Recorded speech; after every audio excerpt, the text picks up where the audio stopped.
Good afternoon, everyone. I will call this meeting of the Standing Committee on Government Operations to order. My name is Rylund Johnson. I'm the MLA for Yellowknife North and chair of this committee. Today, committee is holding a public hearing on an act to amend the Petroleum Products and Carbon Tax Act. This proposed bill will increase the carbon price annually by $15 a ton of carbon dioxide equivalent emissions, starting at $65 a ton and rising to $170 a ton by 2030. April 1st, 2023, to comply with the updated federal carbon pollution pricing requirements. Today is a public hearing. We will first hear from the minister and committee will answer questions, and then I have Craig Scott, Mayor Alty from the NWTAC, Aaron Freeman from Pivot Strategic, and Mary Tapsell from the Senior Society, all scheduled to present. If any other member of the public would like to present, I will do a public call out or let our clerk know at the break. I'm going to take a break at the 90-minute mark. I do suspect this to be a bit of a hearing. We have a number of presenters, but we kind of move at the pace of everyone. So I'll ask presenters to try and keep their presentations concise, and I'll ask all members of the committee to try and keep their questions concise so we can try and get through this in a relatively orderly fashion. I will begin by asking members of the committee to introduce themselves, beginning on my left. Yeah, thank you, Mr. Chair. Jackie Jacobson, MLA for Nunavut. Katrina Knockleby, MLA for Great Slave. Richard DeJerick, MLA for Trinity, ready. Kevin O'Reilly, Frame Lake. Good morning, Caitlin Cleveland, Cam Lake.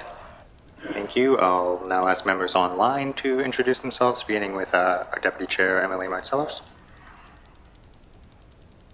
Marcellos, member for Sebastian. Thank you. And I see Lisa up there. Lisa Semler, MLA for Inuvik Twin Lakes. Thank you. And any other members joining us virtually?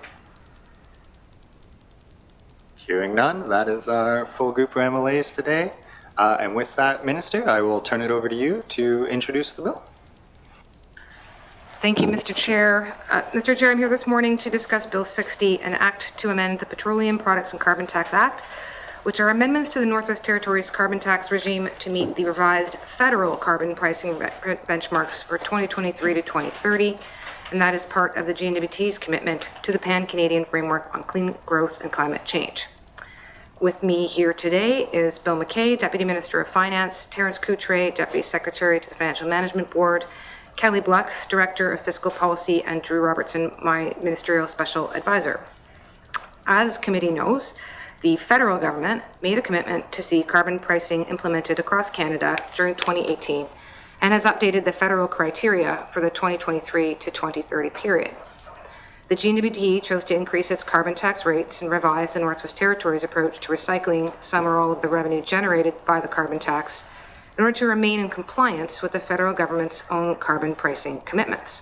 As a result, Bill 60 was introduced to amend the Petroleum Products and Carbon Tax Act to include a new schedule of carbon tax rates from April 1st, 2023 to April 1st, 2030. In addition to annual increases in carbon tax rates, the GNWT must eliminate all carbon tax rebates that negate the carbon price signal, with the exception of the tax rebate for fuel used to generate electricity for community distribution. Changes to the rebates and other decisions for carbon tax revenue use will be approved through the 2023-24 budget process and completed through changes to the Petroleum Products and Carbon Tax Act regulations. On November 25th, 2022, we provided Standing Committee on Government Operations with a presentation describing the GNWT's revised approach to carbon pricing that will encourage carbon conservation and substitution to reduce GHG emissions, while, as much as possible, not adding to the high cost of living or creating additional barriers to economic development. At that time, we committed to presenting other options to better address the implications of applying the carbon tax on heating fuel, and further information was provided to committee on December 21st, 2022, in a letter from the Government House Leader. The federal government has provided no indication of a willingness to provide flexibility on applying the carbon tax to heating fuels. Therefore, Bill 60 represents a stark choice. We either amend the carbon tax legislation to increase carbon tax rates on April 1st, 2023, or the federal government will do it for us, and our current flexibility to influence carbon pricing in the Northwest Territories will disappear. Thank you, Mr. Chair. Thank you, Minister. I will now open the floor for any questions or comments from committee, beginning with MLA Cleveland. Thank you very much, Mr. Chair, and thank you, Minister, for your opening remarks and for joining us here today. This is very obviously a huge concern and interest to the people of the Northwest Territories, especially on the heels of significant increases to cost of living, not just in the Northwest Territories, but across Canada and around the world. As with many things in the Northwest Territories, we feel changes globally a lot harder up here, whether it's climate change or cost of living. And so my first question, I'd really like to kind of find out what the opposite of this looks like. And so if this bill is not supported and doesn't go through, and kind of forces the hand of a federal backstop, what does that look like for the Northwest Territories, whether that is how the federal government collects and potentially returns revenues to the territory, and how that scheme kind of looks going forward if this bill is not supported. Thank you. Thank you, Minister. Thank you, Mr. Chair. Mr. Chair, let me just start by saying I think it's difficult to disagree with anything that the MLA has said, and the high costs here are well known. They're felt by all residents and communities, and then that, of course, filters back into every MLA and to departments as well. So no disagreement with that assessment. As far as what would happen without the Northwest Territories system, let me say first of all that I can't say for sure because I can't speak for the federal government. They have not clearly stated to us what they would do other than that to say that the federal system would apply. What that would look like are payments, as best we know, are payments made to a household. They would not look at the average, like the attempt that we made was to look at average household costs and average household sizes in the Northwest Territories. And so effort was made to try to maximize the payments to residents in the territories, not regionalized, obviously. And so that certainly, again, we've already discussed that we recognize that that may be a way that we could approach this. But at least making an effort to look at what average costs would be in the Northwest Territories, what the total average both from direct increases as well as indirect. So the average, results of there being indirect costs growing as well. So all of that work was done. It is highly unlikely that the federal government would do that. They would make a payment to individuals, same across the Northwest Territories as far as we are aware. And the system that they have for large emitters would then apply as well, which would remove any ability that we have currently to be flexible for our industry. Thank you, Mr. Chair.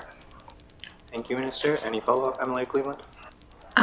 Yes, thank you, Mr. Chair. I find this frustrating, and I don't know kind of where that, it's a frustration directed at multiple places, because I find it frustrating that in a territory that is responsible for less than 1% of GHGs across the country, that we're expected to support this program as it is. I find that the way that it's rolled out by the federal government doesn't satisfy the actual goals of the federal government. Because if the goal of the federal government is to reduce greenhouse gases, then to me, rather than taxing a system that doesn't have alternatives, that you're trying to force to use alternatives, you'd be better off putting that energy into those alternatives.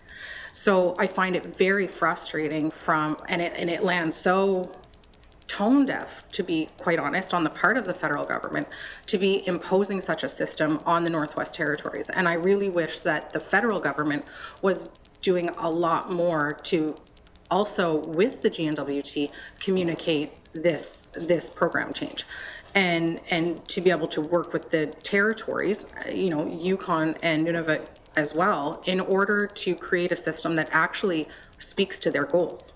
And so I'm very frustrated at this, and I'm frustrated that as regular MLAs, we don't really have a role to play in figuring out what this looks like on the ground in the Northwest Territories. And so right now, with the way that it's proposed, we have people who are living alone that will be paying more out of pocket. We have people who very well could be making money off the cost of living offsets.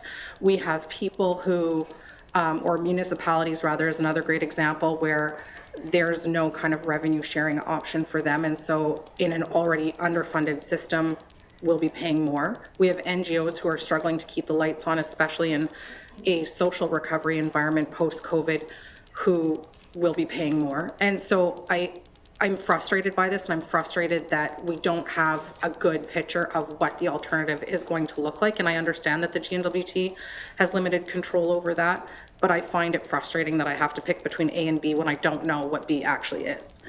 And so I guess that being said, and I'm sure you'll hear more about that from my colleagues here today, but my question is, can the minister speak to what potential revenue sharing will occur with municipalities and NGOs and how they are expected to mitigate the shortfall caused by the potential cost increases from this? Thank you. Thank you, MLA Cleveland. Minister? Thank you, Mr. Chair.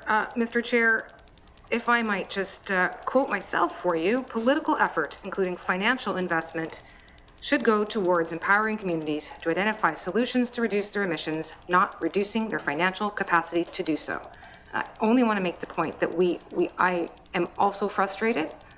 It's what I wrote to the federal government, and we are still where we are. So I hear the frustration, I do, and it's just, here we are, trying to do our best, not necessarily knowing what they would do, but knowing based on what they have done or have not done in other jurisdictions and what their system is. Our effort has gone towards trying to make our current Northwest Territories approach one that is adapted enough that the feds allow us to keep it, at least to keep something. So again, looking already at what we can do regionally, that was loud and clear. And so rather than taking a very average household and average cost approach, but looking at what we can do regionally. So that work is underway. As far as more general revenue sharing, I mean, that is the work of the main estimates in its totality.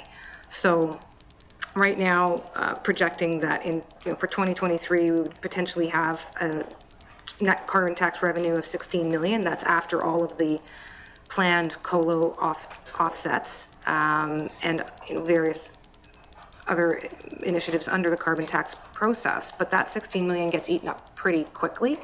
When you look at projections for forced growth, projections under initiatives, the various costs we have, there's not like there's a sort of a windfall necessarily for the government. We would continue to have, we're still projecting, obviously, hoping to do well overall, but there's still other costs in terms of our infrastructure spend, our capital projects, even with the efforts made in the fall. We're not suddenly paying off all our debts with the monies that we're getting from the revenue or from the carbon tax.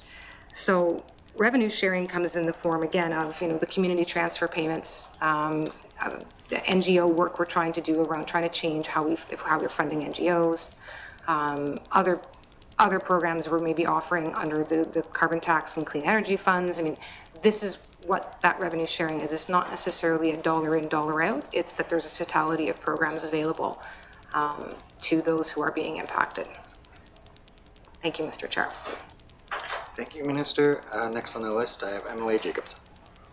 Thank you, Mr. Chair. So you answered my first question in regards, have you heard anything's changed from the federal government? And you said no. Would the minister want to withdraw the bill before bringing it before the House? Thank you. Thank you, Minister. Thank you, Mr. Chair. I don't want to withdraw the bill. I mean, withdrawing the bill means that we just let the federal government come in and impose their system on April 1st. And so, yeah, I can't say to you,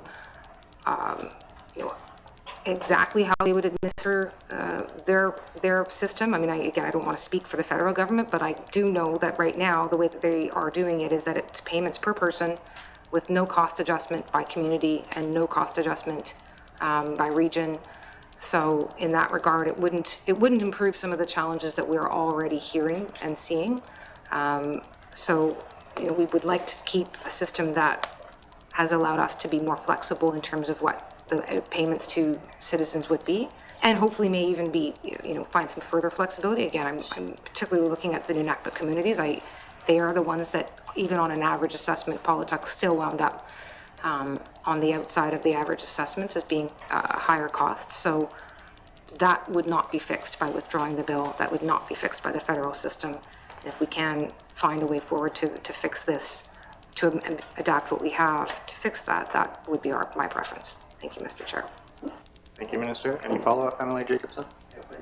No, how I see it, it's just if we follow through with the bill, it's a control who gets the money, I guess, what little they're gonna give. My communities are hurting. There's no, the NGOs, the community governments they're struggling. There's no increase. The federal government, I think, is blinded in regards to actually coming to see what an average person lives in the north and the cost of living for single mothers, for everything that's going on. It's really frustrating for us to get something like this, and then to myself, it's the federal government letting us do their dirty work. Less than 1% in regards to what's happening with the carbon tax, that the emissions that we go, and we're having to suffer like this right across the territory. Seniors got, you're picking on bills what to pay your, buy food, pay your rent, or keep your lights on. But I really want to, for myself right now, Mr. Chair, I would not be supporting this bill when it comes to the floor of the House. It has to, I'm not going to do federal government's dirty work. They could come up and, I guess, see what they have to implement. But I mean, I am going to look at the control aspect of what you brought up and to see where we could try to make a difference, because it's going to be forced on us already. But as of right now, I'm not supporting the bill, and I wish you would draw it too. Thank you. Thank you. Any follow-up, Minister? Thank you, Mr. Chair. Only to say, again, we've looked at doing a regional approach where there's 3 regions, the highest cost zones, including the communities of Nunavut, and then 2 others, really kind of largely north, middle, south, but not perfectly, depending on different communities' needs. What I don't know is the cost of that. I don't know the cost to administer that. We've asked the Canada Revenue Agency. I think we asked them in the fall, and we asked them again before coming here. And I don't have an answer for you. And I don't have an answer for us. It doesn't necessarily, it's really an answer for what administrative costs would we potentially bear, or what administrative costs would they then maybe be willing to take on for us. But I unfortunately sitting on an unknown. But at the very least of being able to say that, again, recognizing that our approach of trying to maximize to the most residents did leave some paying too much, and so looking at a regional approach, it might be easier to let the feds just do it themselves, but then at the end of the day, I am not convinced that they would give us the flexibility. So, but I appreciate the member's comments, and I understand the position he finds himself in. Thank you, Mr. Chair. Thank you, Minister. Next, I have Emily O'Reilly. Yeah, thanks, Mr. Chair. Yeah, I too will be voting against Cabinet's approach to the carbon tax, and my views on this are pretty well known. Because I do believe in a carbon tax, but not the approach that's been put forward by Cabinet. So I think there is a third way for us, and I guess I want the Minister to think about this, and I think you should be able to work with us if you can withdraw the bill, let's work together to develop a better approach that does include revenue sharing, that includes the adjusted cost of living offset that you mentioned. Give us the data, the information.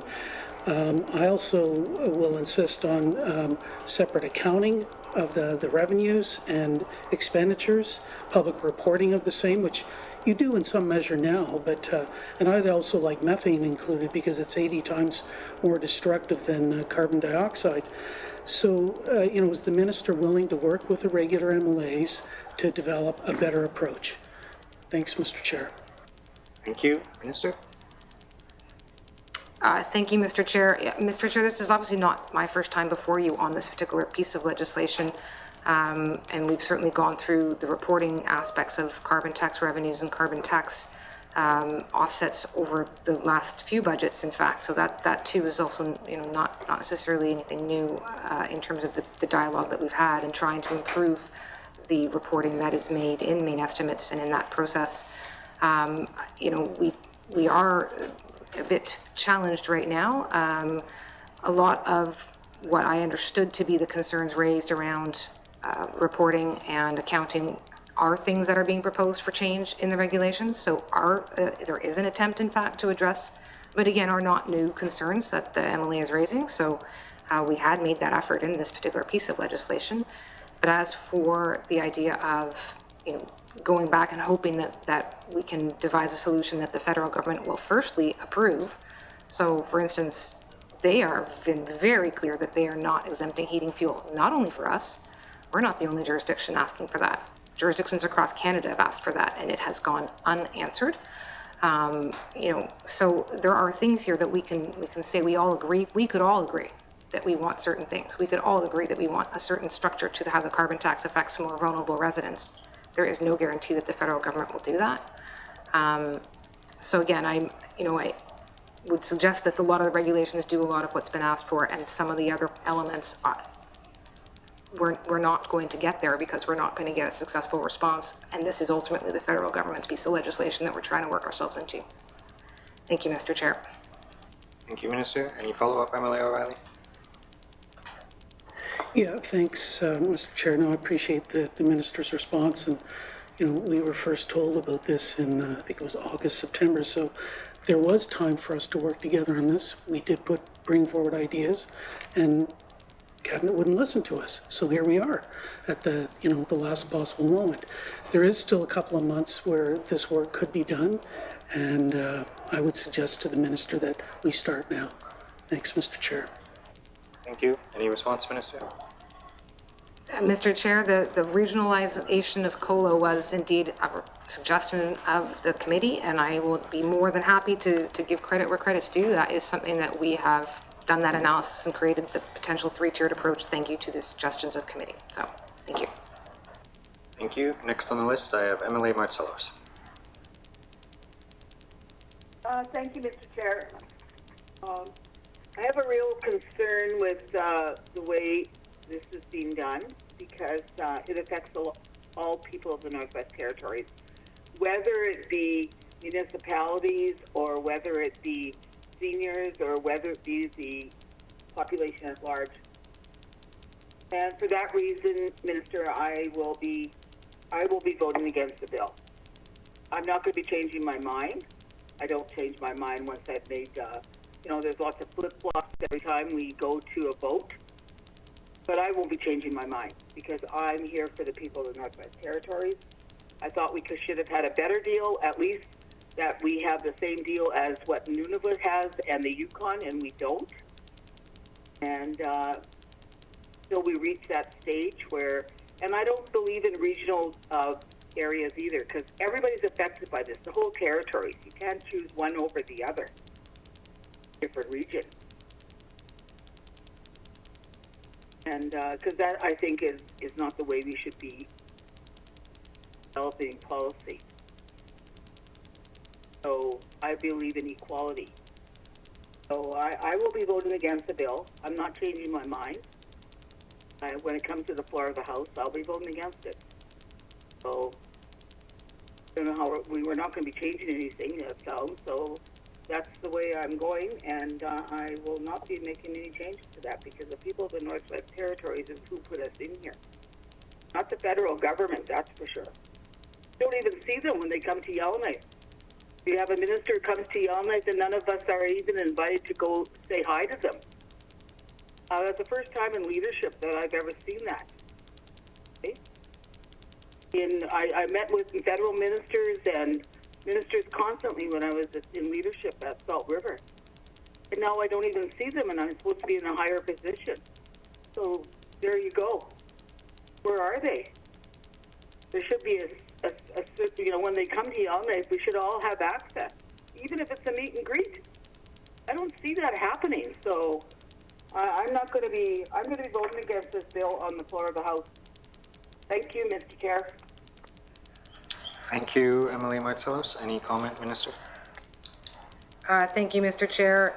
Mr. Chair, I don't often get a lot of new heads up on the federal minister's visits either, but I will certainly mention to the Premier's office that some effort to be more engaged on that might be merited. But more generally, Mr. Chair, I'm not also sure, we are in a public briefing, so I want to be clear. I'm not sure that the Yukon or Nunavut are necessarily getting better deals. They have different deals.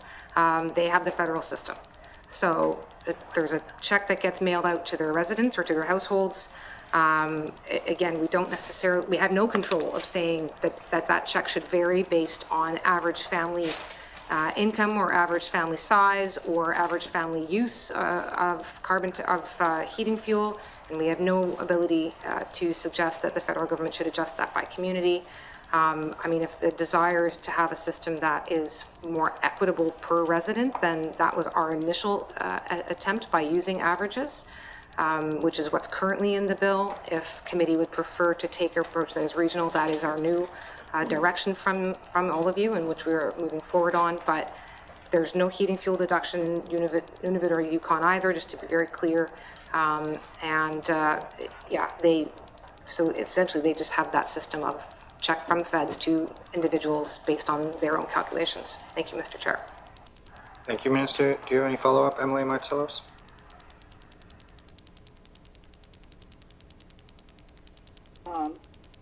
I guess, going with what the federal government says has to happen for the whole territory. There was a couple of provinces that held off for a while, and they did get a better deal. I remember they were holding back. So I think one was in the Atlantic provinces, and I think one was Saskatchewan. And I'm just wondering, they're trying to push this down our throats, but what happens if we all vote against it on our side? That would never happen anyways. There's always a couple that say they're going to, and in the end they don't on our side. And that's what, we can control everything on our side if people would just stick to what they believe is going to happen. But that never happens. So I'm sticking to what I believe in, because I believe in the people of the Northwest Territories overall, territorially, whether it be someone in Yellowknife, whether it be someone in Inuvik, or whether it be someone in the South Place. Everybody's got to be treated equally. I don't think this bill is good for us. And I don't like the idea, too, that, there's another further moratorium on energy in the Beaufort. Just pushed upon them when they're trying to have work. They're trying to do other things. I mean, I don't always agree with Jackie, but I know how things are when you have a dictator trying to tell you how your region's going to be run from somewhere in Ottawa that doesn't even come up there and see what actually happens. So those are my comments. I'm not making any more comments because I'm voting against the bill when it comes on the floor of the House, so I don't have any more comment to make. Thank you, Mr. Chair. Thank you, Emily Martselos. I'll give the Minister an opportunity to respond if she wants. Thank you, Mr. Chair. I don't know that I have much more to say either. I've heard other colleagues and from other provincial and territorial governments that I think there's a lot of frustration. Sometimes it's for different reasons and different elements of what's happening and different questions around the process of engagement that may or may not have occurred. But for what it's worth, just to say we're certainly not the only territory or province that is unhappy with the system right now, and some may or may not be accepting or making changes to their programs, and some doing them for different reasons. But that's maybe cold comfort, but just to make the point, we're certainly not alone. I wouldn't want it to be suggested that there hasn't been efforts from a number of fronts to make changes. And I don't know that any of them, certainly with the new changes that have come in, have been particularly successful. Anyone that held out had the system imposed on them when it came out initially, and would likely be in the same situation as of April 1st again. Thank you. Thank you, Minister. Next on the list, I have Emily Jarrett. Thank you, Mr. Speaker, or Mr. Chairman.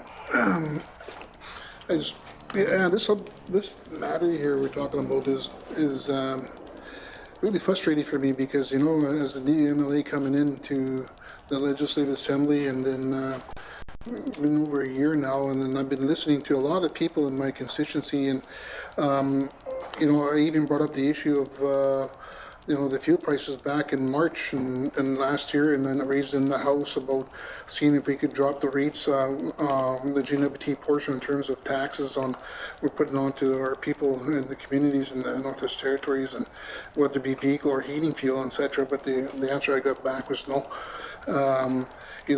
Right now as it is, we are, the territory, the future, the way I see it here is, doesn't really look good here because, our revenue is almost 2.2 billion. Our debt is 1.6, or going on to 1.8. Whatever that be the case or not, 1.6 billion coming from grants and contribution from Canada. We have an oil and gas moratorium. We got the mining industry starting to shut down, and there's really no new future prospects happening here. And then, now that we're trying to deal with the high cost of living in our communities, and whether it be the winter road to Tutsuke, which I raised many times already, and I will continue to raise. I've invited the minister to come to our community, but they put it off because they're saying that there's just no money in the budget to do it. But I wanted to have the conversation with the minister, with their leaders in our communities, but their priorities are somewhere else versus what I see in my community in Tunade. And so we need to really need to fix that problem we're having, is to bridge that gap between the ordinary MLAs and the ministers. But when I look back now, when we're trying to look at, Canada is trying to look good in front of the world leaders, saying that we're going to be reducing our carbon tax, and on the backs of the people here in the Northwest Territories, it really hurts, especially when we have the high cost of living. I mentioned the community of Tutsuke, to bring a bed into the community costs you anywhere from $600 to $800. The freight, barging, there's so many things that I like to help see on how we can reduce that. But then now we're confronted again now with this new carbon tax that you're trying to impose onto the people in Northwest Territories, and there's no solution other than to saying, well, we're going to give you probably a rebate per household or whatever it may be. But at the end of the day, what I'm hearing now is my own members are telling me, geez, I can't afford to live here. I want to move to Edmonton. It's cheaper. Our young people are saying the same thing. So if this is the people's government, then we should be listening to the people. And I know you guys got a job to do, but at the same time, it's really tough. And you know what? If I know there's no room now to look at making changes to the bill now, because we're ready to vote on this thing pretty soon here coming up. And at this point, I support my colleagues. I agree with what they're saying, and as well, I won't be supporting this bill. I just want to state that for the record. This is my statement I want to make. I see, Mr. Chairman. Thank you, Emily Jericon. Any response, Minister? Thank you, Mr. Chair. So, Mr. Chair, our fuel taxes, just to be clear, haven't actually gone up since best we can estimate sitting here is the late 1990s. So, there is certainly an effort to be mindful of the high cost of fuel, the dependency on fuel across communities. Main estimates are just at the stage now of being readied for presentation to in the House and the Legislative Assembly next session. So, that would be the opportunity to have bigger conversations about where we are investing what funds the GNWT does have, and trying to determine, the best ways in which we can support communities and residents. This is not a new carbon tax, and it's not me trying to impose it. Believe me, as you can probably glean, this is a challenging situation to find ourselves in. The options really are, again, to say to let the federal government administer their own program, but with that comes the fairly significant risk that those that are most vulnerable in the Northwest Territories will not have an opportunity to see an adjustment in the payments done in a way that takes that into account. It would be done by Ottawa in a way that does not necessarily take into account the most vulnerable residents. So I acknowledge that that is a difficult analysis to do to determine what would be most equitable for the most number. And there's a couple of options before you. There's the one we presented initially, but there's also the effort now towards a zoned approach. And again, if it's the will of committee to take one of those two, we're happy to hear from it. But us not moving forward on this won't take the federal government's carbon tax away. Thank you, Mr. Chair. Thank you. Any follow-up, Emily Jarracon? Just a statement again, I guess maybe our message to Ottawa is that we should actually tell those guys that we should just keep the money in Canada instead of shipping them offshore and everything else. We got to take care of our own backyard here. We're hurting. And I don't know how clear can I be. I mean, this government here, I know we're doing our best, but it's not, to me, we're not doing enough. When I hear it in our communities and, $1,600 to $2,200 just to fill up your fuel tank, and the fuel subsidy program is just not there anymore. It's at a fixed rate now, and to what end? So anyway, I just want to, I'm just a little frustrated, that's all. Thank you, Mr. Chairman. Thank you, Emily Jarracon. I'll take that as a comment. Next on the list, I have Emily Knockley. Thank you, Mr. Chair. The curse of going last is that now I have everybody else's comments in my head, and so I'm going to try to to phrase mine. I do agree a lot with what my colleagues have been saying. I think, first off, I do want to say I think that it's good we're making promises around emissions so that I don't get labeled as the industry shill again. However, I'm not thrilled with how this is being rolled out. I am glad to see aviation fuel and gasoline is exempt. I think that would have been a death knell for many of our communities if that had been included. So that's one positive thing of the schedule I see. However, for me, if I look at this from my own perspective as a single income household, I'm going to lose when it comes to this tax. I don't have a second person bringing in income. I don't have a second colo payment coming. And so as a result, I'm quite concerned personally, and for the people of my riding, what's going to happen to them, especially as I do have a lot of single dwellings in my riding.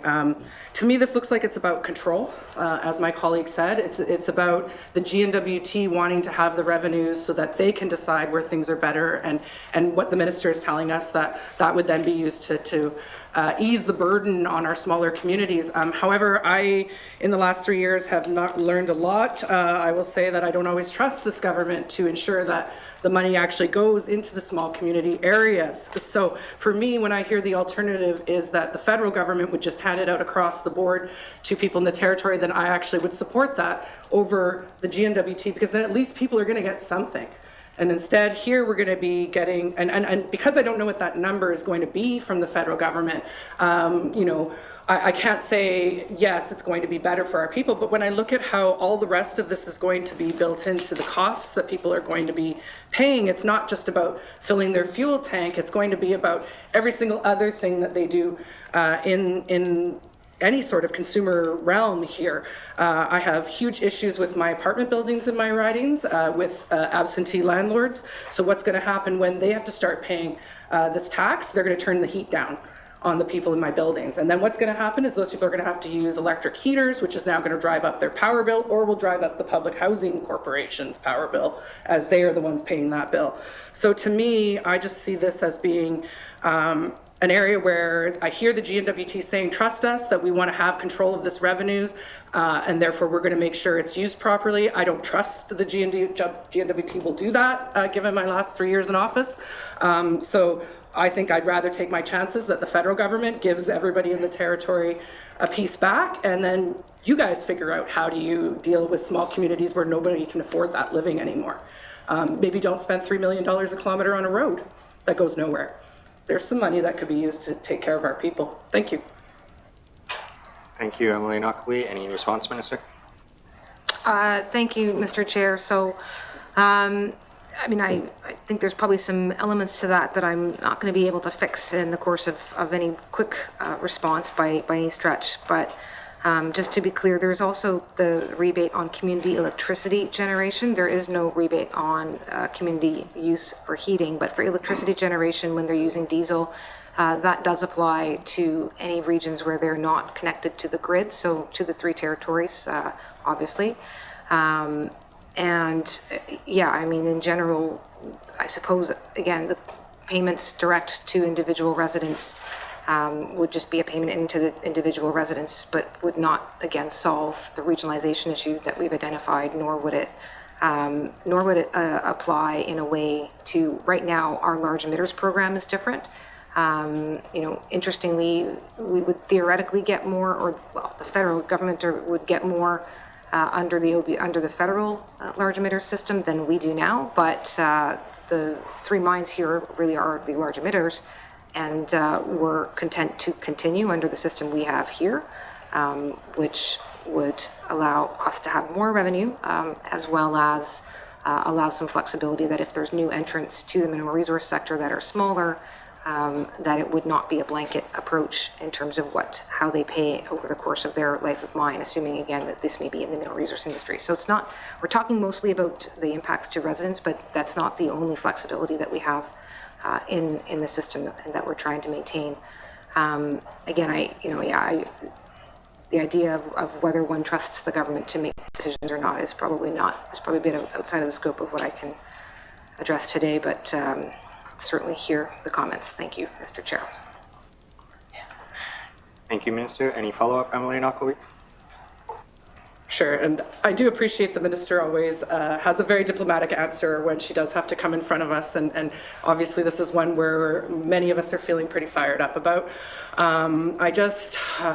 I still really struggle. I look at, we do jurisdictional scans often. Often Yukon is held forward to us as an example of a territory that's much further advanced than we are because they have had more settled land claims for longer, a more stable economy than we have. So to me, I just kind of question why then the GNWT is so keen on doing their own project when it's working for both of our sister territories.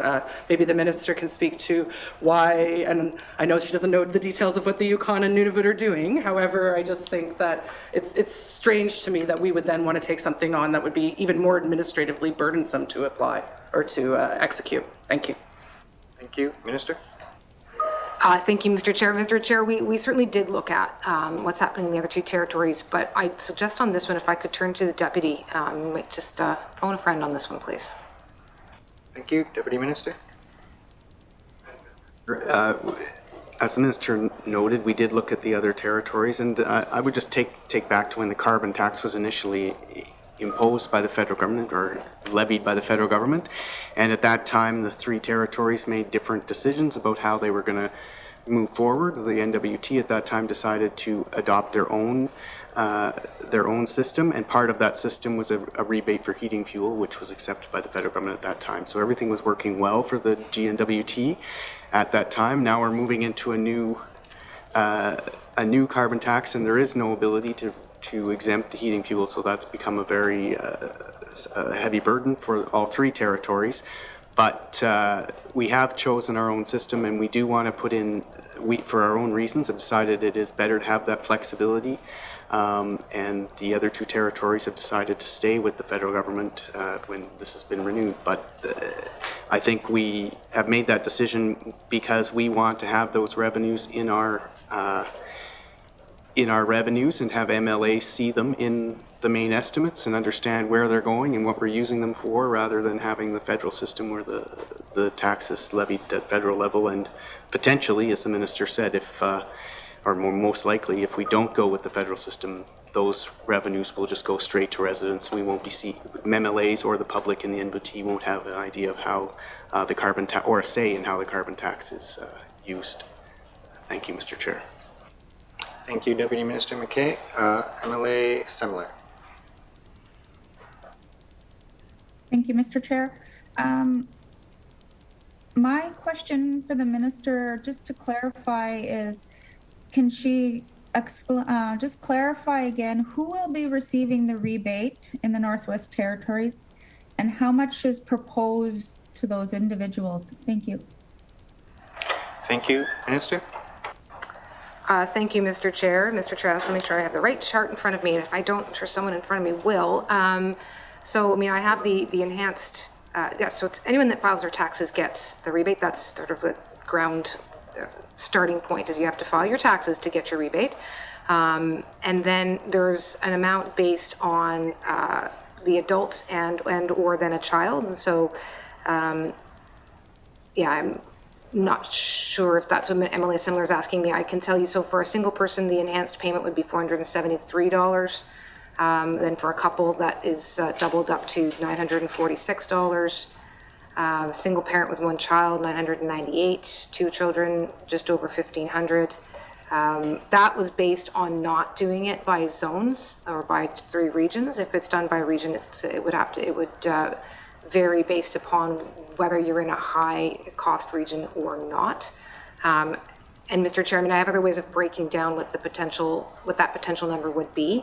Again, if we're looking at the averages, it's using an average family of having 2 adults and 2 children.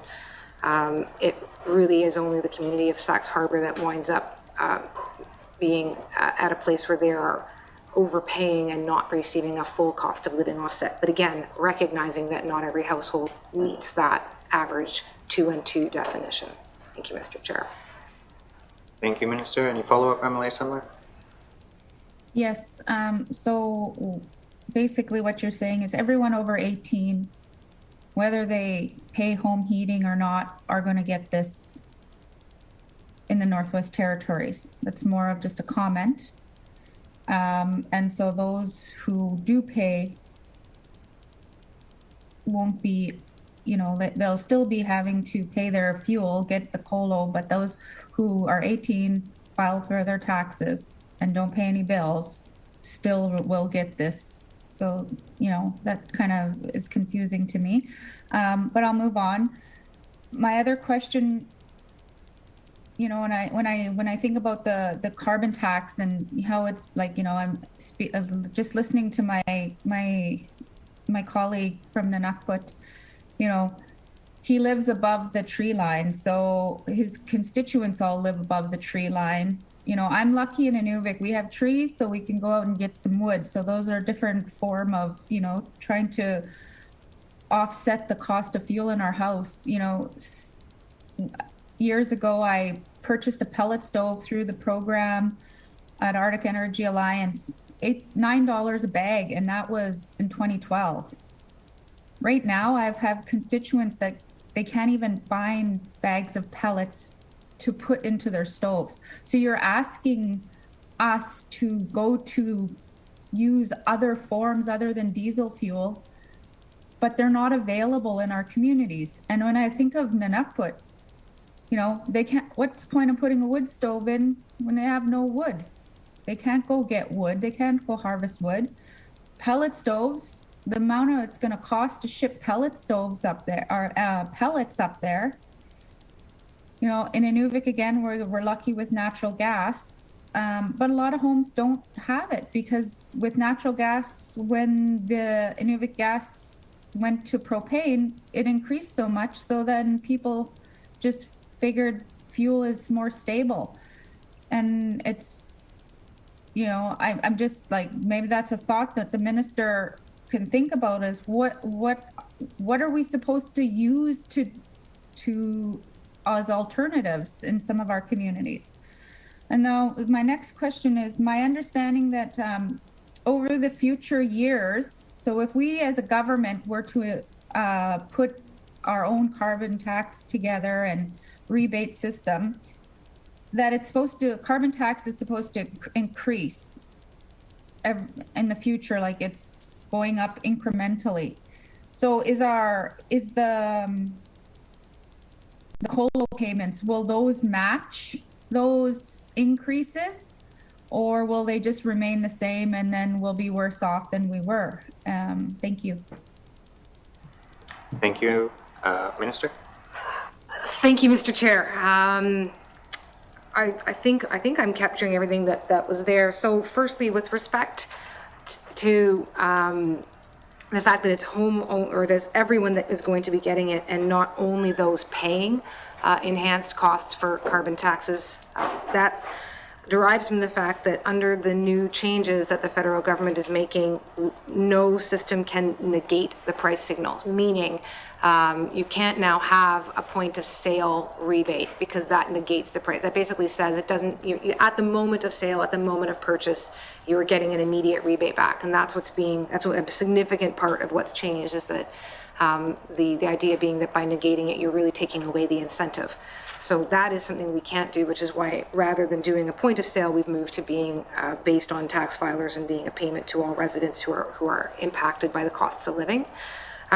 With respect to the impact in particular on, again, the more remote communities, particularly above the tree line, again, residents living in remote communities like Sachs Harbor or Paulatuk pay over $8,000 a year to heat their homes before application of the carbon tax. There's no opportunity to switch to clean electricity for heat, since most Northwest Territories communities have no choice but to rely on diesel-generated electricity to supply their local community. Just thought I'd quote myself again so that Emily doesn't think that I don't understand the challenge that she is facing. We do. But again, they've taken away the ability to have a heating fuel rebate, and they've taken away the price signal rebate. It does tie our hands significantly, but I'm, again, appreciative of the zoning approach that may well help alleviate the worst impacts for those who are most vulnerable. And then there was the last actually key question. Yes, the rebates will go up over time as the cost of carbon tax goes up over time. The rebate will be going up and adjusted accordingly. Thank you, Mr. Chair. Thank you, Minister. At this time, every MLA has an opportunity to make questions and comments. We're approaching the 1 hour mark. Absent some very pressing questions, I'm going to suggest we conclude with the Minister. Is the committee okay with that? Thank you, Minister, and thank you, members. We have a number of members for the public who we have kept waiting. We always try to be concise, but it's hard for us. So I will take a 2-minute break and we'll begin with Craig Scott. Thank you.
Thank you. I will call this meeting back to the Standing Committee of Operations back to order. Our first presentation from the public today is Craig Scott, and I will turn it over to you, Mr. Scott. Dave, thanks for the opportunity to provide my thoughts about the petroleum products and carbon tax legislation. Yeah, quite enlightening to listen to some of the discussion here, and what I'd like to do is, just come up front to tell you that I'm a supporter of the carbon tax. I'd like to also tell you I'm just presenting as a member of the public here. And I'd like to provide a couple solutions and opportunities that, maybe are being overlooked. So obviously, climate change I think, is the biggest existential threat to the planet.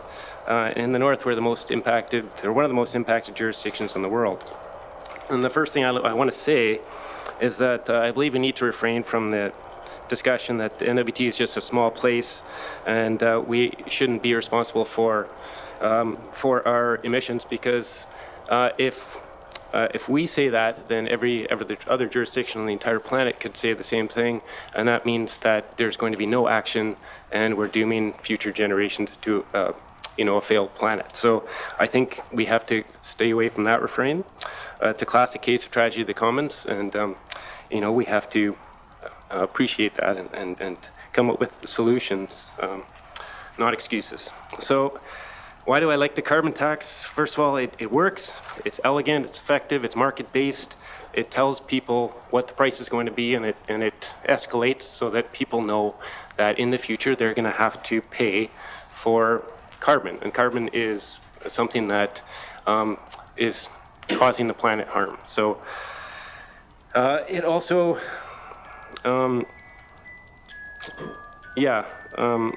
let's see. Yeah, we need to create like a clear framework to adopt a price in carbon, and we need to protect the environment and long-term adapt and reduce the money we spend on fossil fuels. So the idea is, like, right now we're spending a whole ton of money on fossil fuels that's going to Alberta. We can use the carbon tax to reduce the emissions that we have, but also reduce the amount of money that we're spending outside the territory as a drain, and keep that money in the NWT. The GNWT has the opportunity to design a made in the NWT solution, and it's got to be fair to everyone, has to have clear rationale, has to be transparent, should not increase costs. All money has to be rebated and go back towards carbon reductions or the people of the NWT, and it should encourage ever-increasing carbon reductions. And those are simple principles that the government has to understand and kind of follow. So it sounds easy, but the GNWT will take in about $50 million in this tax, and that will increase.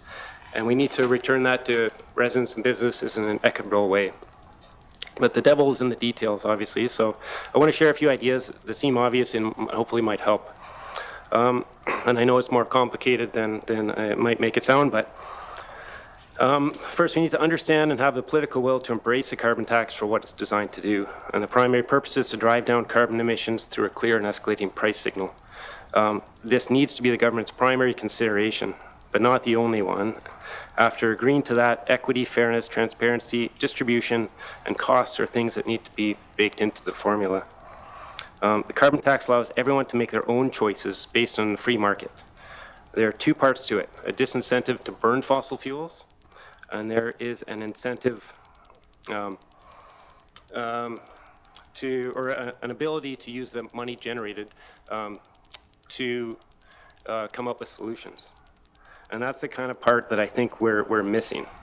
We're just talking about, where the money, the cost of the money, and what is going to happen to people and costs, not, what solutions we can come up with, the revenue that's generated.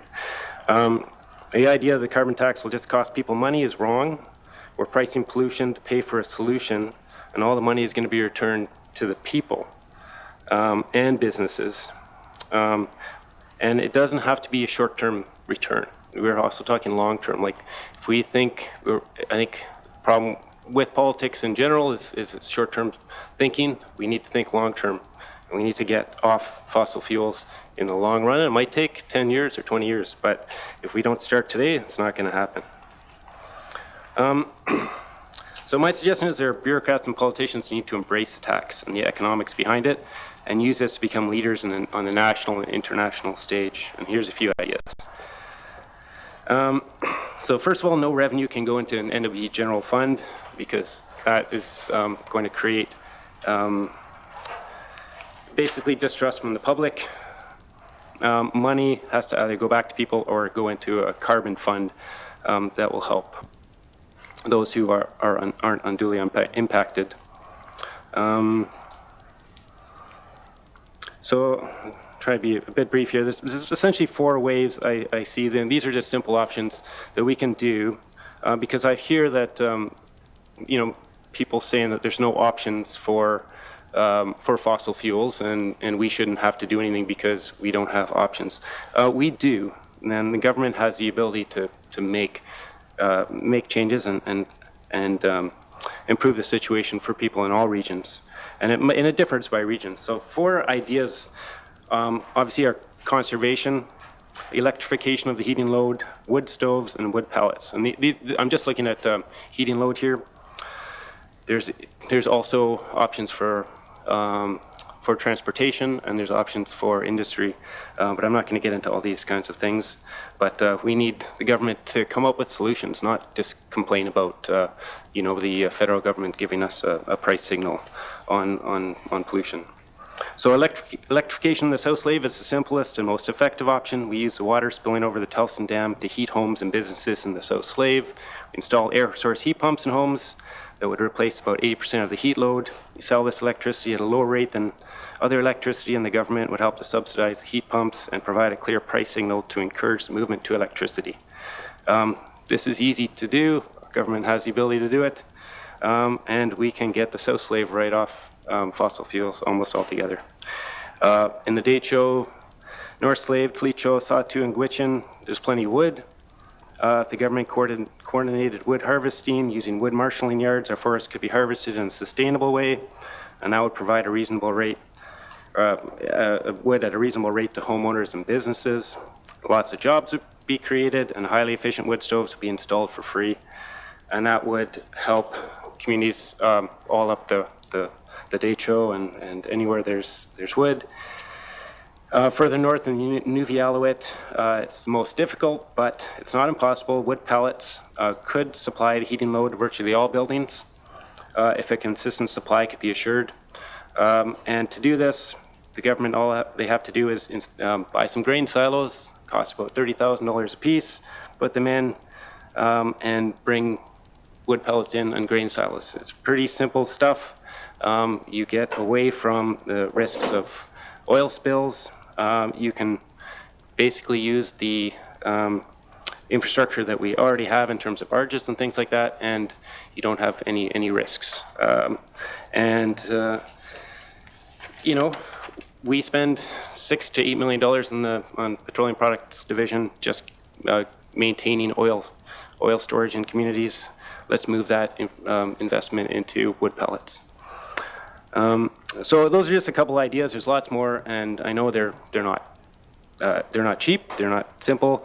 But what we have is we have here an opportunity to bring a bunch of revenue, and it's not a huge amount of revenue, but the government's looking for options and ideas, the federal government that is, and they're looking for leaders. So if we use that money to invest in alternatives and solutions, I'm sure we can leverage that money and do some innovative things. And that's the kind of thinking that we need from the government. If the GNWT just wants to take a leadership position, I'm not going to go too much into this, but it's, let's look at fairness in terms of giving money back to people and communities based on science and math. It's pretty simple. We've got heating degree days that show clearly how much heat is being used in every community in the NWT. You multiply that by whatever community you're in, how many people are in your house, and obviously people who have a private home, they should be able to get that money back, and it should be not just regional, it should be based on community. So people in Sax Harbor actually get the money back that they need. Same with, might be a little less money you get in South Slave, but your costs are going to be lower. Similar opportunities should be given to industry and businesses. Right now, we're looking at subsidizing large industry over small business, which aren't, and community governments, which aren't getting much money back. We need to give those businesses and price signals and opportunities to show innovation. And when they show innovation, there should be a fund that that allows them to leverage money in a way that will help people who want to make a difference. And those who don't want to make a difference, or businesses don't want to make a difference and invest in efficiencies and reduction of carbon emissions, they wouldn't get the same amount of money back. But those who do, then they might get 2 or 3 times more than they put in. And I think that's, that's something that it shows leadership from the government side. Methane needs to be included here. Maybe that's more of a federal thing, but methane is, as Kevin mentioned, is 80% more dangerous than carbon.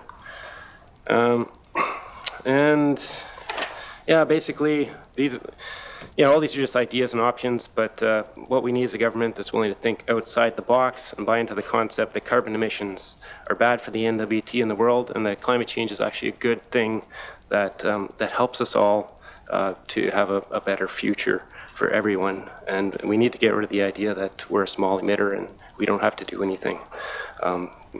So yeah, that's kind of all I wanted to say.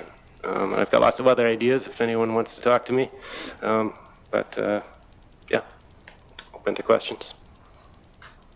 Thank you for your presentation to committee, Mr. Scott. Are there any questions, comments from the committee? MLA O'Reilly? Yeah, thanks. I have the benefit of sitting close to Mr. Scott, and I can see he's got some notes. Would he be willing to share those notes with standing committee? Absolutely. Yeah. Any further questions, MLA O'Reilly? No, I just want to thank the presenter. He's got lots of good ideas and solutions, I think, and I just wish our government was thinking the same way. Thank you. Thank you. MLA Cleveland?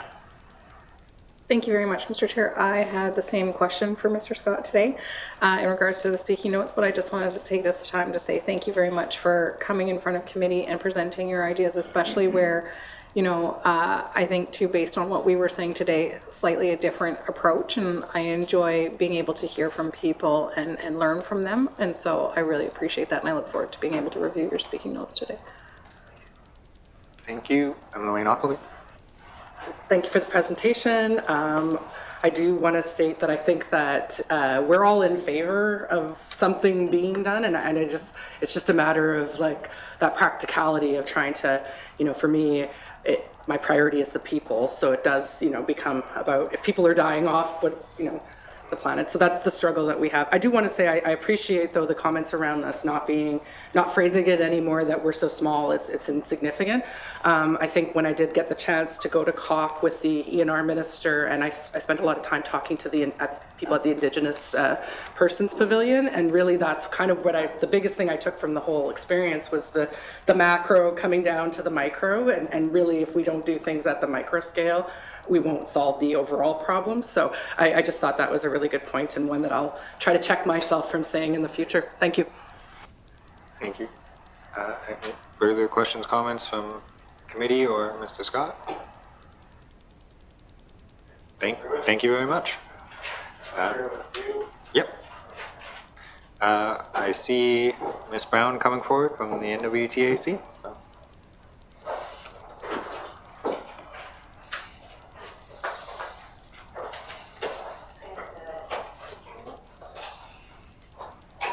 Perfect.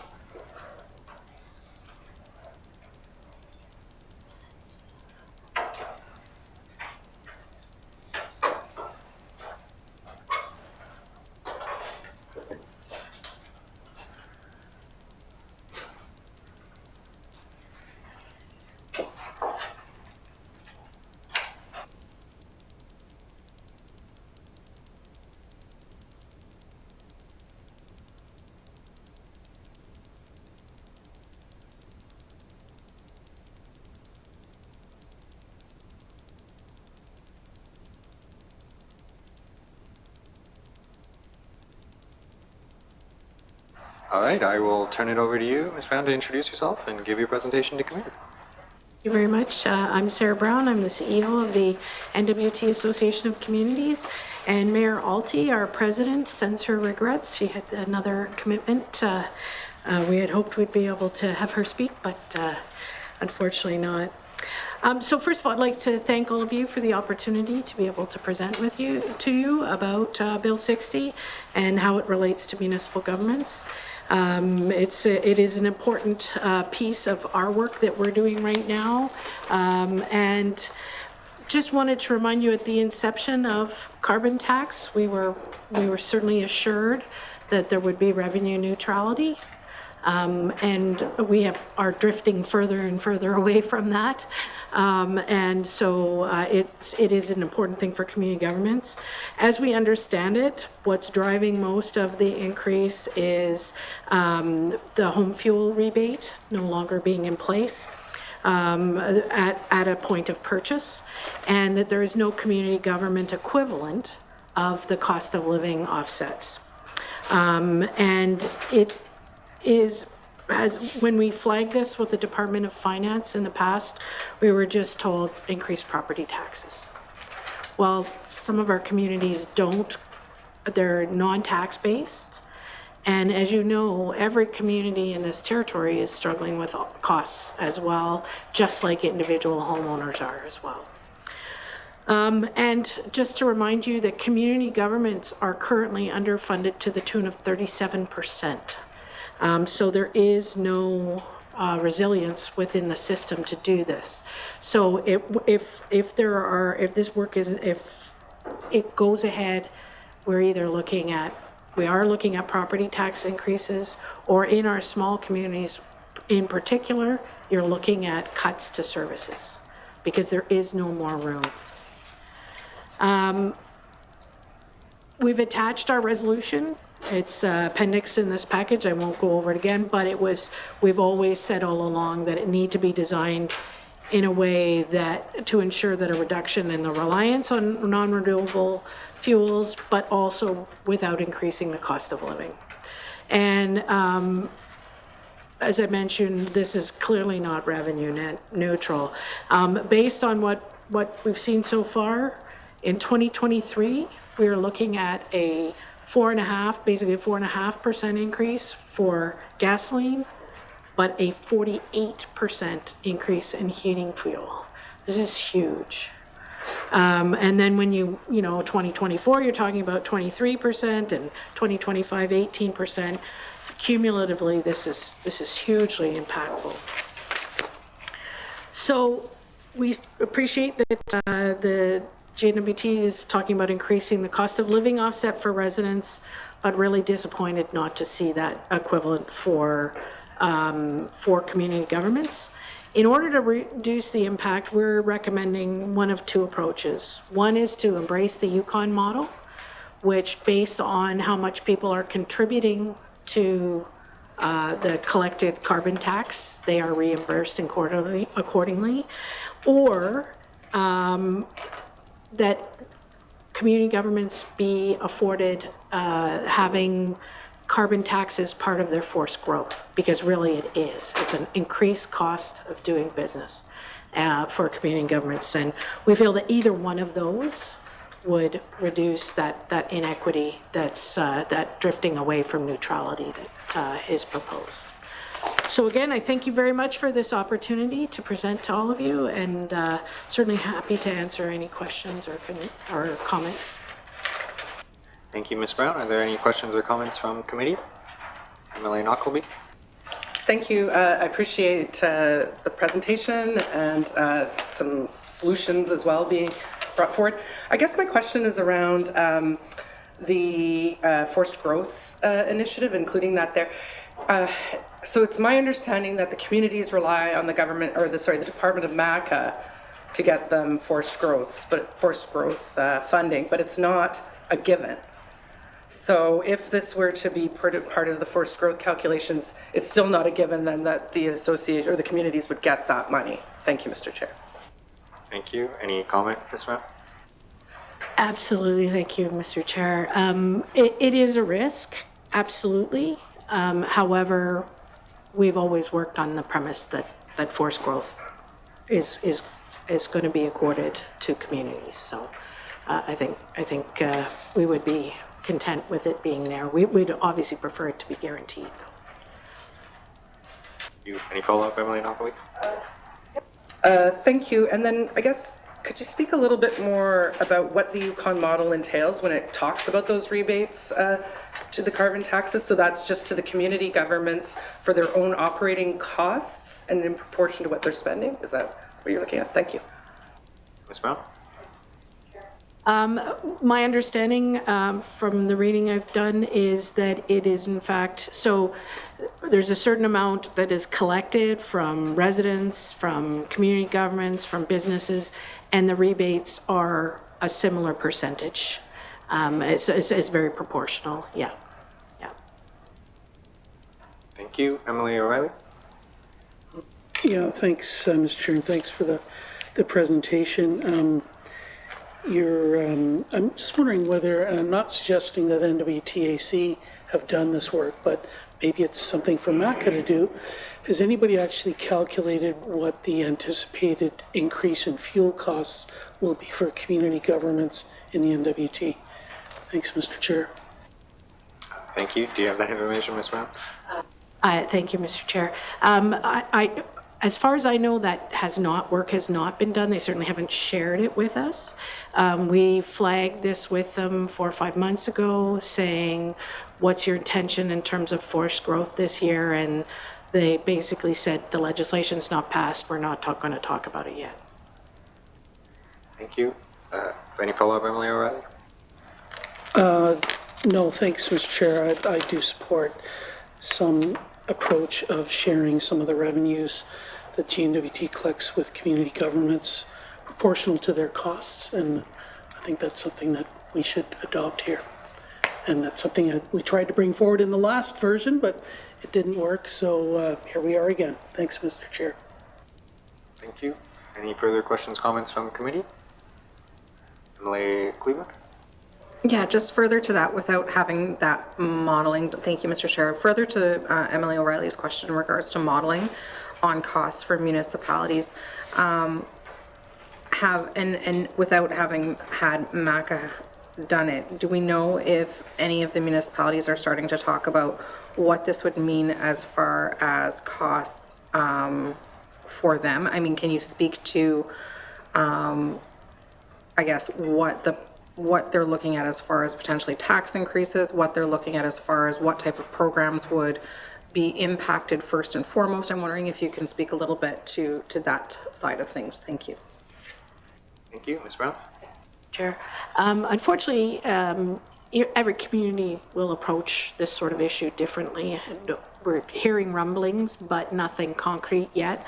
The reality of it is that it could impact any number of programs. It could mean facilities are closed. It could mean recreation programs, because they're often unfortunately, one of the easiest ones to cut back on, which, given what we've experienced with COVID, and we know the challenges we're facing with mental health and addictions, that even that will have a very significant impact on the wellness of our communities. And so when those small communities have no revenue generation outside of the transfers and the taxes that are collected by the territorial government on their behalf, they're really vulnerable to those kinds of cuts.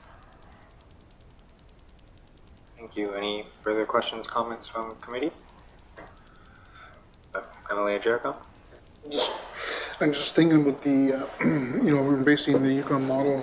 I'm glad that that was kind of brought up, but this issue on Bill 60 and all the impacts in the communities through the Northwest Territories, and I'm just thinking, what's the alternative? And I hear some of the solutions already from Mr. Scott and as well from Sarah, and I think we're going to have a bigger buy-in from Canada too, because we're more or less trying to, they're pushing it towards us, but at the same time, there's no cash behind it. As an example, here in Yellowknife, what's the alternative? Is gas an alternative? We don't know. But even that alone, see, there's 8,000 or 9,000 homes here in Yellowknife. To convert that to to move away from boiler to gas. I mean, we're looking at a $30,000 bill per home. We're looking at what, $277 million just for Yellowknife. I mean, times that by 33 communities in Northwest Territories, that's significant. So, Canada, if they really want to go down this road, then, we really need to have their buy-in in this. But I just want to say, I'm listening and making some notes here, but, here in the north, that's when I hear people want to move, especially for our own Indigenous people, that sends a message, So, anyway, I just want to say thank you, and thank you, Mr. Scott, for your office as well. Bless you. Thank you very much, Leader Khan, and thank you, Ms. Brown. Any final remarks? I need to speak to all of you. Appreciate it. With that, who do we have next? We have Aaron Freeman, President of Pivot Strategic Consulting, Zach Roca, Vice President, Trading and Operations, Canada Clean Fuels, Giovanni Angelucci, Vice President, Sales and Marketing, Canada Clean Fuels. I see you popping up on the Zoom call there, so I will turn it over to you for whoever is going to begin. Thank you, Mr. Chair, Minister, and members of the committee for having us today. My name is Giovanni Angelucci, and I am the head of sales, as mentioned, for our family business called Canada Clean Fuels. Aaron and Zach both work together with me, Aaron through his business and Zach heading up our Canada Clean Energy business.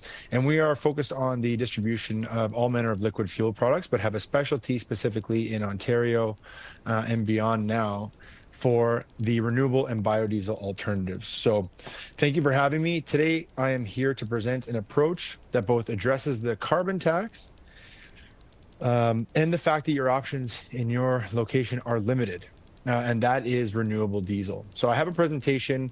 I can share the screen. In the interest of time, I'll go through it. I can't share the screen while the other participant is sharing. So the members, the committee does have this. Oh, there it is. So it's already being shared. I will do my best to go through it, and in the interest of time, you guys can always review it afterwards, and we can go through any questions as well that may come up. So what is renewable diesel? What is biodiesel in general, and clean fuel? For those that don't know, clean fuel has two alternatives when it comes to diesel fuel. There are renewable and there is biodiesel. They have different properties. They're made in different ways, but both are much, much cleaner with a lower carbon intensity than traditional diesel fuels. The reason that we've chosen to talk today about renewable diesel is that renewable diesel has less temperature sensitive properties than a biodiesel, which is more common in warmer locales. That's on slide 4. So next. Yeah. Again, it's biomass derived and it's hydrotreated. Basically, is which to say it's made from renewable sources and it's made in a different way than biodiesel, but it does wind up being a cleaner fuel than diesel fuel. Next slide, please. The beauty of renewable diesel is that it's considered a drop-in fuel. So you can use renewable diesel in any existing generator or engine, diesel engine that you currently use now. Why is that beneficial? It means no infrastructure upgrades to be able to use this product that is up to 85 or 90% cleaner than a traditional diesel fuel. It can also be blended at any different ratio and can be changed or used at different blends throughout the year. So if you wanted to make half your fuel supply in June renewable diesel and half traditional diesel, you can do that. And the next month you can make it 100% renewable fuel. And lastly, and most importantly, this comes in an Arctic grade form. So this next slide, please. The Arctic grade, I think we dive a little bit further into Arctic grade. Oh, it'll be later on. Anyway, like I said, the emissions are 85% lower. We reduce particulate matter by 40%, and we see a large reduction or a complete reuse and using raw materials. So you don't have any of the traditional crude oil that goes into the production of the renewable diesel and its alternatives. Next slide, please. I spoke about the main differences, so we'll go past that. Let's go to slide 9, where we talk a little bit about Arctic grade. Arctic grade basically means that we can make a renewable diesel or source a renewable diesel specific for northern temperatures, which means we can find renewable diesel that comes with cloud points between -22 and -32 degrees Celsius, allowing it to work in much colder temperatures and therefore allowing locations that have colder temperatures to use it for a much larger part of the year. Additives can also be found to push the properties of this renewable diesel and allow waxing to occur at even colder temperatures, basically allowing you to use it even more so throughout the year. Next slide, please. So why should you do this? Slide 11, the next slide, we'll talk about 3 different reasons. One, CO2 is captured by the existing feedstocks, so it does reduce your carbon intensity. Number 2, you don't have to spend additional money on infrastructure to use this. I could start you on renewable diesel tomorrow, or anybody else who sells you renewable diesel can start you on renewable diesel tomorrow. And lastly, because of that, there's no conversion or transition costs, and there's fewer maintenance costs. You don't need to hire somebody that needs to know how to work or maintain some very specific piece of equipment. They continue to use the diesel engines and generators that you use now, albeit with a different input. Next slide. There are no known technical concerns with using this, which is one of the reasons that its adoptability has been so high. If you've heard about it, you see that a wide range of different industries use renewable diesel now, and a wide range of industries and customers use biodiesel right now as well. A little bit about Canada Clean Fuels. We are in the business of distribution for liquid fuels. As mentioned, we have built a niche and are Canada's largest supplier of blends of biofuels in Ontario and as well in other places in Canada and now into the US as well. The reason I mention that is we can sell both products. So I don't have a bias towards selling biofuel or renewable diesel. The reason that we bring it up is that we are the main ones convincing customers that this is a viable alternative and putting it on the radar for customers who want a green option but don't want to spend the money on new trucks or new generators or new heating options. And the beauty of it is it works. We have been supplying biofuel in Canada for 20 years. We were the first ones to bring it into Canada back in 2001 when we did a pilot project with Toronto Hydro. And since then, a number of different industries have adopted it, and you can see that on slides 13 through 17. I won't go too much into specifics, but it is used in heating and electricity generation. It's constantly used in public and government fleets. So the entire city of Toronto runs on a blend of biofuel. It's used in freight and transportation companies. It's quite widespread. The state of California on its own has an average blend level of about 13% of renewable content into their diesel fuel. So it's used by almost anybody who drives a diesel piece of equipment in California, and we are one of the large suppliers of this fuel into that state. General transportation like construction, as well as snow removal and garbage and recycling, are also big industries that are using this. So we have a wide range of industries that are using this product. How can this help in the Northwest Territories, and how can it help the folks of the Northwest Territories? We are experts in finding the cleanest as well as the most cost-effective product that fits with the constraints at hand. It will be very difficult, as has been mentioned on this call, to move away from the equipment that has already been bought and paid for. Fuel storage tanks, electric generation equipment, all that relies on diesel fuel. So we like to work within those constraints rather than look at options that are going to cost more right up front. We are very adept at sourcing this renewable diesel. We are very adept at transportation of this fuel throughout North America. And we believe that we can get this up to the Northwest Territories in a fairly cost-effective manner to allow the Northwest Territories to try and to test this product. It would come most likely up through Alberta, but it is scalable and allows for future investments into this field. For example, this could be produced locally. There are a number of co-benefits with this product, but one of them is that it is generally getting cheaper every single year, while traditional diesel is generally getting more expensive. It is exempt from the carbon tax, and because it is something that is manufactured and not dug up from the ground, it has the option or has the benefit of continuous improvement every single year. So eventually this will be cheaper without any sort of government subsidies or without factoring in carbon tax. The challenge is right now is that it is slightly more expensive than traditional diesel. That being said, we believe that with the general fluctuations and variability in diesel costs, as well as the lack of options that the Northwest Territories has to be able to address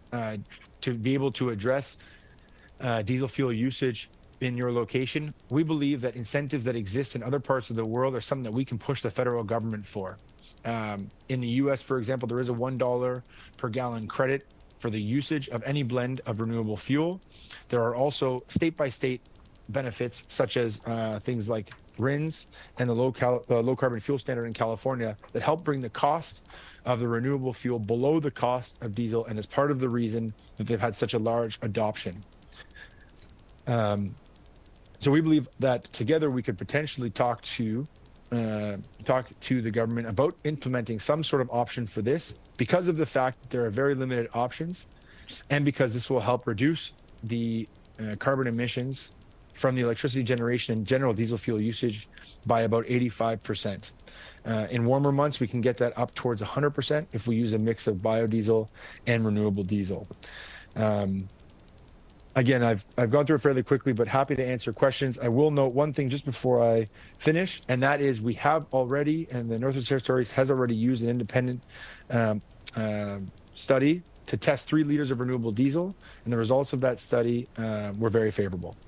Thank you very much, Mr. Chair, and appreciate you having us, and I'm opening up the floor to any questions. Thank you very much, Mr. Angelucci. Are there any questions or comments from committee? MLA Cleveland. Thank you very much, Mr. Chair, and thank you very much for the presentation. And I'll admit, like, I'm not an expert on renewable diesels at all, but from what I've read, I understand that the increased oxygen within renewable diesels can cause poor performance in cold environments. And I noted in the slides that the temperature range quoted was between -22 and -32, but a lot of our environments are much harsher than that. So I'm wondering if Mr. Angelucci can speak to the performance of renewable diesels in those colder, much harsher, long-term winters that we have. Thank you. Thank you, Mr. Angelucci. Thank you, Mr. Chair. That's a great question, and I have included Zach Roca on this call, who is an expert on this. I will note one thing, or 2 things. One, I'm bringing the solution forward because I believe in biofuels, and so, you know, whether it comes through us or somebody else, I'm open to it. I'm just presenting an option, but I'm also realistic. I don't expect 100% of the diesel fuel usage to immediately change to renewable diesel, and it's not perfectly suited to all locales. As you noted, there are a lot of locations that are going to be well below that temperature range. But I think we can use renewable diesel as a way to address the majority of the usage, if the majority of that usage does have an average annual temperature, or at least as many months where the average annual temperature is above that -22 to -32. And lastly, I will say that this problem is uniquely Canadian. We have very strong cities, towns, and locations that are in quite cold temperatures. There aren't as many places in the world as you would think that have this and are interested or have any sort of potential forum that would even entertain using a clean fuel. So it may be the first of its kind. There are some locations that we think have used it. We're waiting to hear back, but at the same time, we're not scared of doing things for for the very first time in the world. Canada Clean Fuels, together with CSL, the large shipping company, was the first one to have a fleet run its entire fleet, main engines and all, on 100% biodiesel, and it went fantastically. We were the first ones in the world to do that, and we worked through 2 years of extensive testing with CSL to be able to get to that point. But if I missed anything, Zach, if you're on the call, you can maybe address the oxygenation and anything else that has been brought up by the member. Thank you. Thank you. Anything to add? Thank you. Nothing more technical. I mean, molecularly speaking, diesel fuel and renewable diesel both are hydro-treated, hydro-cracked atoms. So incredibly similar, especially at the Arctic grade. You are correct in the summer grade versus Arctic grade diesel versus summer grade renewable diesel. There is some oxygenation issues. However, Arctic grade to, say, a number 1 kerosene or a very heavily treated number 2 ULSD will seem very similar or much closer. You're talking about the decimal places after 99%. Thank you. Any follow-up, MLA Cleveland? Thank you very much, Mr. Chair. My next question, and forgive me as I kind of learn about renewable diesels as we're chatting here. So I appreciate the conversation. Just looking at some of the concerns about renewable diesels, there was also mention of the crops required in order to fabricate renewable diesels. Is there any concern over supply of the demand with the reliance on creating crops, and especially what's happening right now with different crops around the world, how we're seeing, flooding and droughts, and we're seeing, war that's having an impact on agriculture for sure. So I'm just wondering if the presenters can speak more to the supply of the demand. Thank you. Thank you. Go ahead, Mr. Angelucci. Thank you so much for the question. Go ahead, Zach. Appreciate it. Absolutely, you're right. This the feedstock entrants and inputs trade similarly to most commodities in the sense that they will cyclically go in and out and be impacted by many different items. However, we are sensitive to the fact that certain feedstocks are made for human consumption, and others should not be grown strictly for the usage of fuel. We have a position on that, such as palm oil. We will not ever bring palm oil into market, as we believe it's not it's not normal that we go through the growing process only to ravage a forest to put it into fuel. We don't believe in that strategy. So we will be using renewable diesel that is 100% from recycled vegetable oils, things that have already been used, trap greases and so forth. Is there a worldwide feedstock issue to make renewable diesel? Absolutely. There are many different companies that take different stances, but we ourselves will be bringing to market what we believe is the cleanest, purest renewable diesel that we can bring from the United States or locally post 2024, depending on what the legislation in the United States looks like from EPA and from their government. Thank you. Anything else to add from any of the presenters? Thank you, Mr. Chair. I just wanted to add that the food versus fuel concern of the first generation of biofuels is becoming much less of a concern for the second and third generation biofuels. And Zach has noted that the industry is finding many more ways, and every single year finding new ways to use byproducts from food production or otherwise waste products like animal fat or used cooking oil that otherwise would have been destined for landfill. So they're finding ways to get oil out of husks that would otherwise be discarded, or other products that are never food grade in the first place. So we are seeing the food versus fuel concern generally dwindle. And as Zach mentioned, because of our buying power in North America, we buy tens of millions, if not hundreds of millions now of liters of these products a year. We have such buying power that we focus specifically on the lowest carbon intensity and ones that don't affect the food versus fuel debate. Thank you. Next, Emily O'Reilly. Yeah, thanks, Mr. Chair, and thanks for the presentation. It's nice to be able to focus on solutions for a change, so it's very much appreciated. I guess I'm aware that GNWT, our government, contracted the Saskatchewan Research Council to look at the use of biofuels, liquid biofuels in the NWT, and they conducted a feasibility study. They identified a few challenges. And then there was a response from our government, which was kind of underwhelming, to say the least, that, and I'm going to quote here from a webpage, moving forward, GNWT will continue to carefully monitor liquid biofuel supply, consumption patterns, and will look for funding opportunities, as well as opportunities to conduct pilot testing should new products emerge, blah, blah, blah. Basically, we're not going to do anything, which was pretty discouraging, to say the least.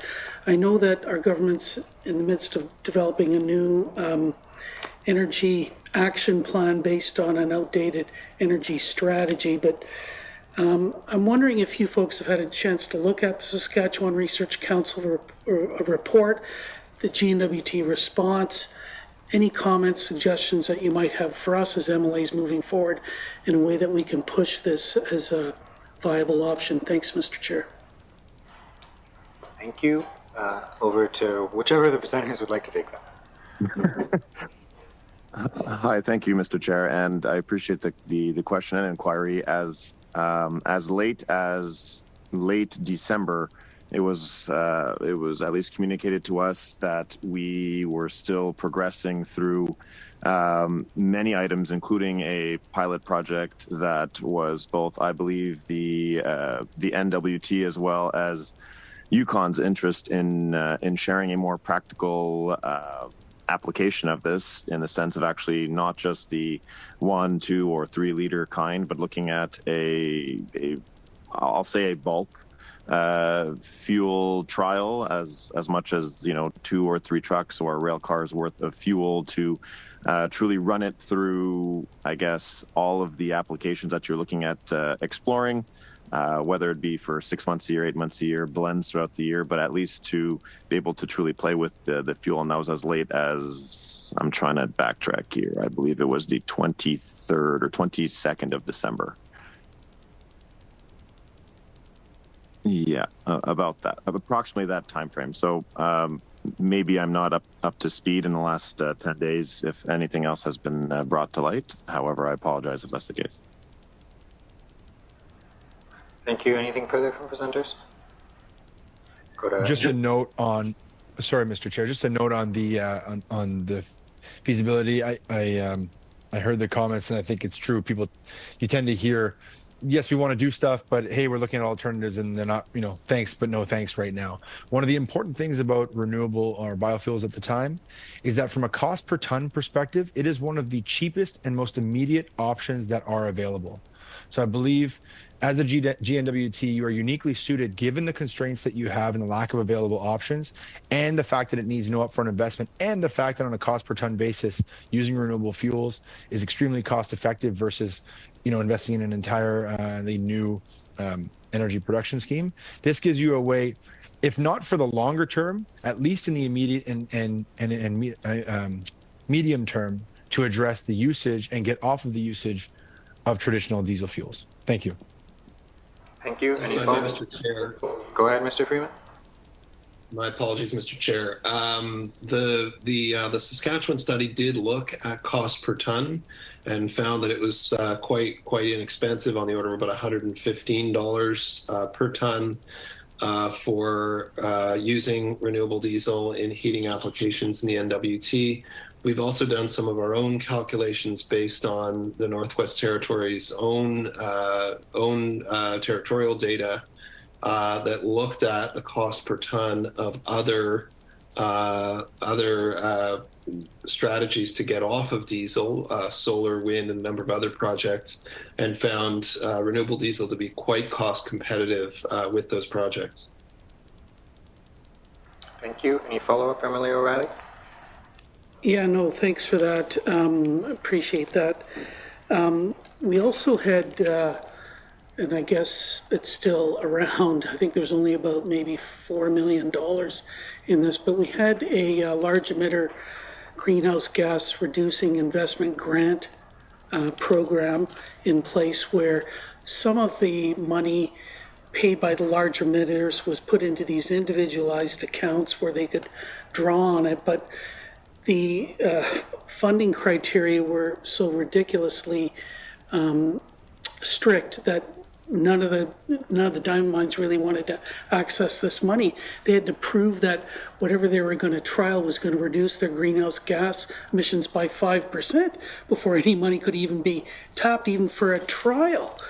I tried to get the finance minister to change these. She committed to look at them, and they were never changed. But I'm just wondering if you've heard of any interest from the large emitters up here to look at renewable diesel. Thanks, Mr. Chair. Thank you. Whoever wants to take that. Aaron, not sure if you want to touch that, but I'm happy to. We have had interest from one of the very large diamond mines. I will keep them nameless. However, yes, they are very keen to look into opportunities at using the renewable fuels. Thank you. Thank you. Anything further from any presenter? I believe that's a conversation committee you could also have with the mines. I'll turn it over to Emily Knockleby. Thank you, Mr. Chair. Thank you for the presentation. I actually remember being like 15 years old working at McDonald's when they first started collecting the grease from the traps, and that being sort of revolutionary at the time. And McDonald's was a good provider to those companies.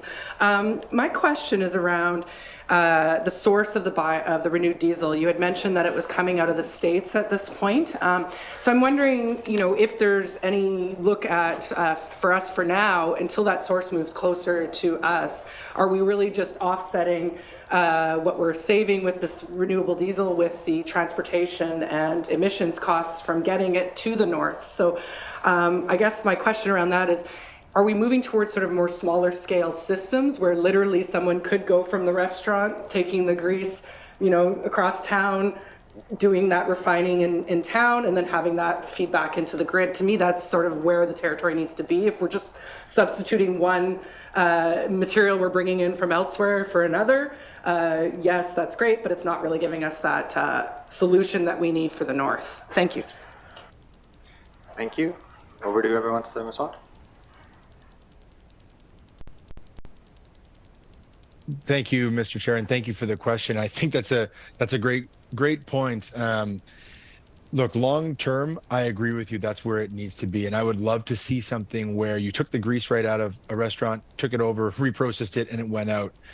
The way it stands now, our priority has always been get the product as cost effectively to market as possible, so that people actually have a chance to use it, and make sure as a starting point that product always meets a certain standard, quality standard, because nothing gets people off of renewable fuels faster than having an engine that goes sideways. So we've gone through the headaches of trying to buy from smaller scale producers and things like that. The reason that we tend to buy from the US, although have bought from Canada from time to time, is because we find the right intersection of price and quality. It doesn't matter how good the product is if it costs you $9 a liter. It doesn't matter how cheap it is if the quality is going to ruin or potentially affect your electricity generation or your home heat. So we always try to find that balance. I think we will get there. Part of how we get there long term and get these smaller scale projects is by first getting the demand signal from the market. So having somebody like GNWT say, yes, we will use this and we're okay with the green premium and we're going to find our ways to fund it, whether it be federal or otherwise. We're okay with that because not only does it, yes, it doesn't change our importing side of things, but it does reduce our carbon intensity emissions. Even when you factor in for transport, you're still seeing about an 80 to 85% reduction. And long term, it says to somebody, hey, if I can make renewable fuels with discarded husks from forestry products in NWT, and I have a local buyer and a local producer, I can now make the investment decision because I've got a 10-year buyer in the NWT. That's what that signal helps to do. So to get to that point, it's a bit of a chicken and egg, and we're getting a bit of that chicken or egg, whichever one comes first. We're getting it now. You're seeing more markets sort of start to adopt this. So it was a great question, and thank you. I hope that addresses it. Thank you. Any follow-up, Emily Knockleby? Sure. So I just want to make sure, I was kind of frantically Googling a little bit of renewable diesel stuff. When we're talking about this, it's only using crop type sources. We're not looking at, because one of the visual things I came across was the recycling of other plastic materials being brought in as a feedstock. And perhaps I'm just conflating two very different issues, but is that part of the work or is it all crop based? Thank you. Thank you. Over to whoever wants to take that. It's thank you for the question. It's largely crop-based. The recycling side of things is something new that is coming online, as well as wood pellet and algae and next gen. We're figuring probably anywhere between 2030 and 2035 for full-scale renewable diesel or renewable fuels generation or creation of product. But we foresee for the next, I'd say, 3 to 5 years, it will be largely crop-based. A lot of as well as what Giovanni mentioned, which was a lot of the waste veg oils, like McDonald's, for instance, who is, and still to this day, a key contributor in the supply chain of feedstock in the United States. And as Giovanni mentioned, that is one of the large reasons why it comes out of the U.S. There are specific price points with quality. But going past 2024, there may be legislation from the Canadian government that will help, as well as the U.S. government, who may change the legislation on production versus generation. And if that is the case, local production in Ontario, Quebec, Northwest Territories, or otherwise for investors may be something that grows exponentially and very quickly. However, we'll see that, as Giovanni mentioned, kind of chicken and egg over the next couple of years. Thank you very much, Mr. Roca. Any further questions, comments from committee? MLA Jericho? Thank you, Mr. Chairman. Just a quick question. You mentioned earlier that you had that study report. Can that report be made available to us? That's my first question. In terms of timeline of getting this product to the market, say here in the Northwest Territories, you mentioned about the mining industry. Is that already happening, or that's my two questions. So I'll throw it there. Thank you. Thank you. Over the presenters. Currently, there is, thank you for your question. Currently, there is no direct purchasing being made yet. It is still under review. We are still being, air quotes, spec'd in for mining and other applications in the Northern Territories, as well as even as much as closer to home as Northern Quebec here or Northern Ontario. A lot of different applications for renewable diesel, but none currently are being distributed, just as pricing goes in and out and availability goes in and out.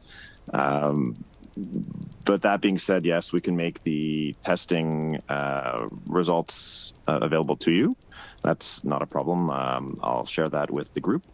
And as far as the trials and all of that is concerned, we were aiming for potentially late winter, early spring with that group of folks that you were alluding to in the mining group. Thank you. Any follow-up, MLA Jericho?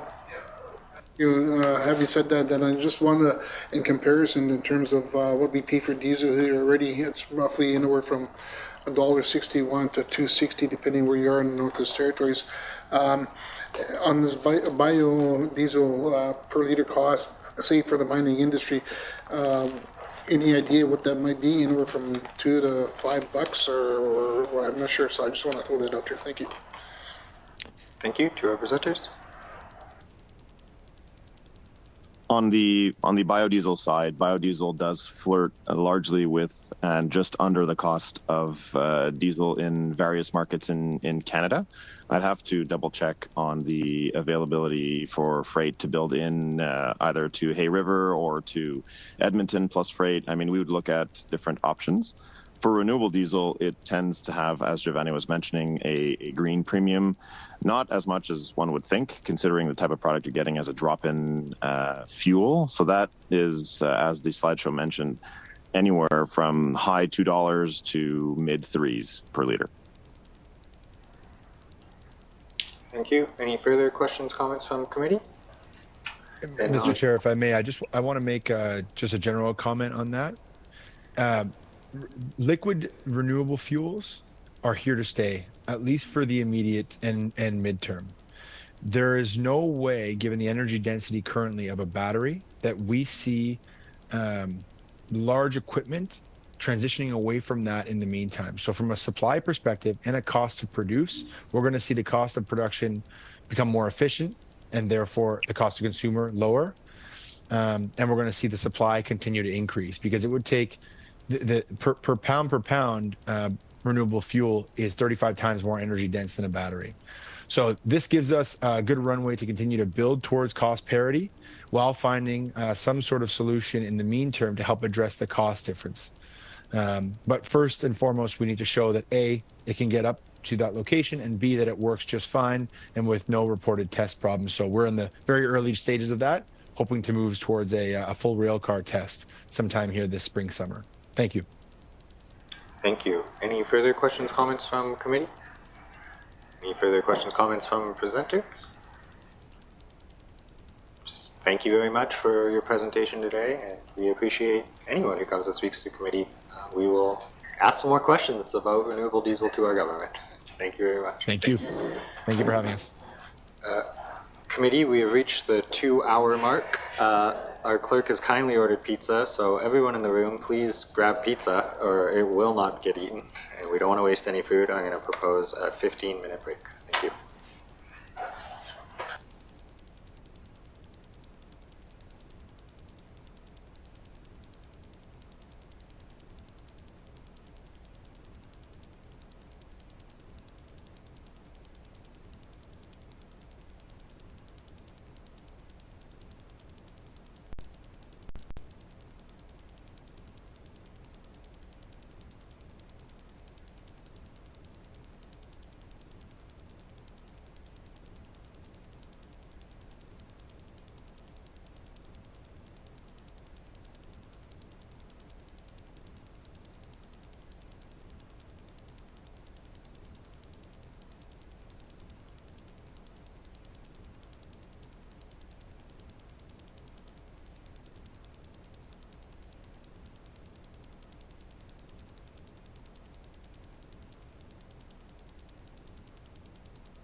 Live. Good afternoon, everyone. I will now resume this meeting on the Standing Committee of Government Operations. Continuing with our public presentations, I will turn it over to our presenters to introduce themselves and any remarks they may have. Thank you, Mr. Chair. My name is Mary Tapsell, and I'm the chairperson of the Advocacy Committee for the Yellowknife Seniors. Sitting beside me is Karen Willie Patterson, who is the Executive Director for the NWT Seniors, and the astute Rylund Williams, who is a member of our Advocacy Committee, Yellowknife Seniors Advocacy Committee. I won't take up a lot of your time because I know it's been a long time for you, but the NWT Seniors and Yellowknife Seniors wanted to raise this, some concerns that we have. At the time right now, we don't have a specific position on the carbon tax because we find that we're sorely lacking more information to help us understand things. And without having a full understanding and grasp of all this, how can we actually weigh in on the issues? We did submit a letter sort of outlining our concerns and questions, and I'll just touch on some of those points again for the benefit of all. Again, I would just like to emphasize that the senior population in the NWT is one of the largest growing sectors in our population. And many of our seniors are on a limited income. And should any increases happen with the carbon tax in relation to heating fuel, it's going to hit them very hard, and especially in a very important area, which is keeping your homes warm.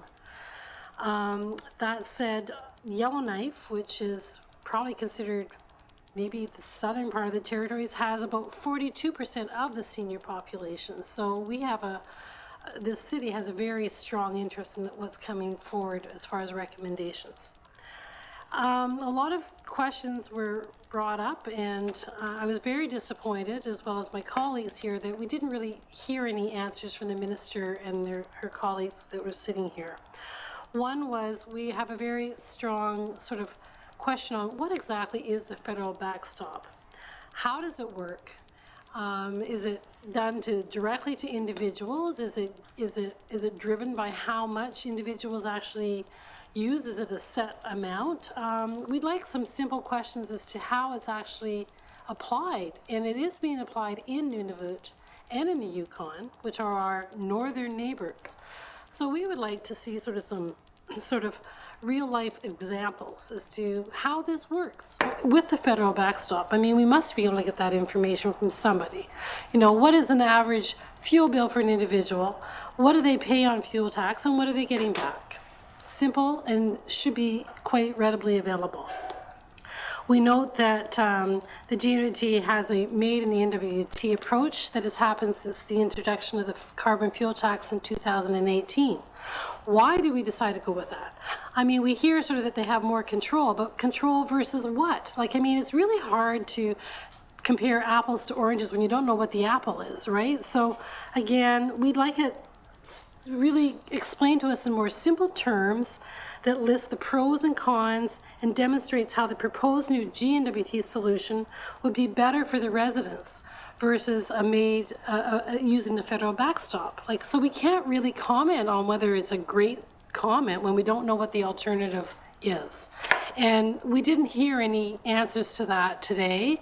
And I was actually kind of concerned that they couldn't answer that and couldn't say, well, actually it means, you know, that you're going to have to pay half of that 17% increase or whatever. We did not hear in dollars and cents what it means to an individual. And, you know, for example, the GNWT has proposed, and I know now they're looking at it regionally, which is good, but the original proposal was $135 in an increase to the cost of living allowance, which, you know, is something. However, for example, if you took someone that burns 3,000 liters of fuel, which is not unreasonable in the north, considering our climate, and you add a 17% increase onto that, 17-cent liter increase onto that amount, that comes to about $510 a year increase. So $135, thank you for the increase, but it really doesn't cover $500. So where's the analysis? Where can we see these figures? You know, and what does the GNWT pay right now for covering the at-fuel cost for this versus what will they be paying with the proposed cost of living increases? Is it comparable? Is it the same? We don't know. And lastly, I guess we just wanted to sort of say is that maybe we aren't reading the papers enough or hearing things, but we didn't really hear anything about this until someone mentioned that it came to light October 31st of this year. And then we kind of really found out more about this in, like it was, I think, late November, early December. Then it was Christmas upon us. And we were like going, oh my, this is happening so quickly with April coming close. And we're just concerned as to why are we so behind the eight ball? Why hasn't there been more consultation? Why is this just being rammed down our throats? Where's the demonstration of openness and transparency so that we can see where these numbers are coming from and how it relates to the individual? And that's really all I want to say. I won't take up any more of your time, but we have a lot more information we need before we can take a position whether we support what the GNWT is saying or we would rather go with a federal backstop. And right now, we're like, we don't know. And that's all I'd like to say. Thank you very much. Thank you. Are there any comments from the other presenters? The only thing that I would say is that it's on.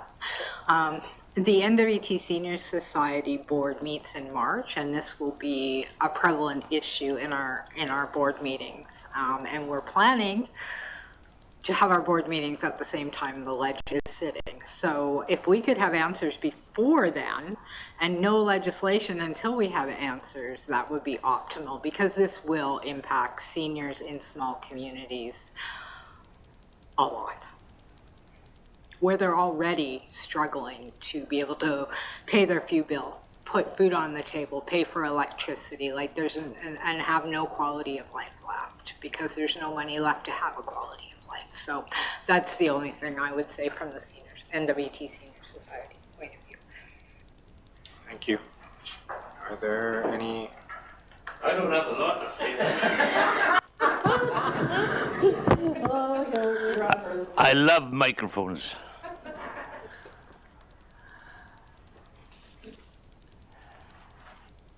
The feds must live in a little box down in Ottawa there that have no idea what the demographics of the Canada is all about. We live on the 61st parallel of the Northwest Territories, right? My fuel bill is about $8,000 a year. I get a fuel subsidy. My fuel subsidy was $37,000 this year. Lovely. We had an increase of $800 as an emergency because of the big increase in fuel costs, right? I'm sad to say this, but that fuel subsidy for $3,700 ran out of me yesterday. In fact, I owe the oil company now another $350.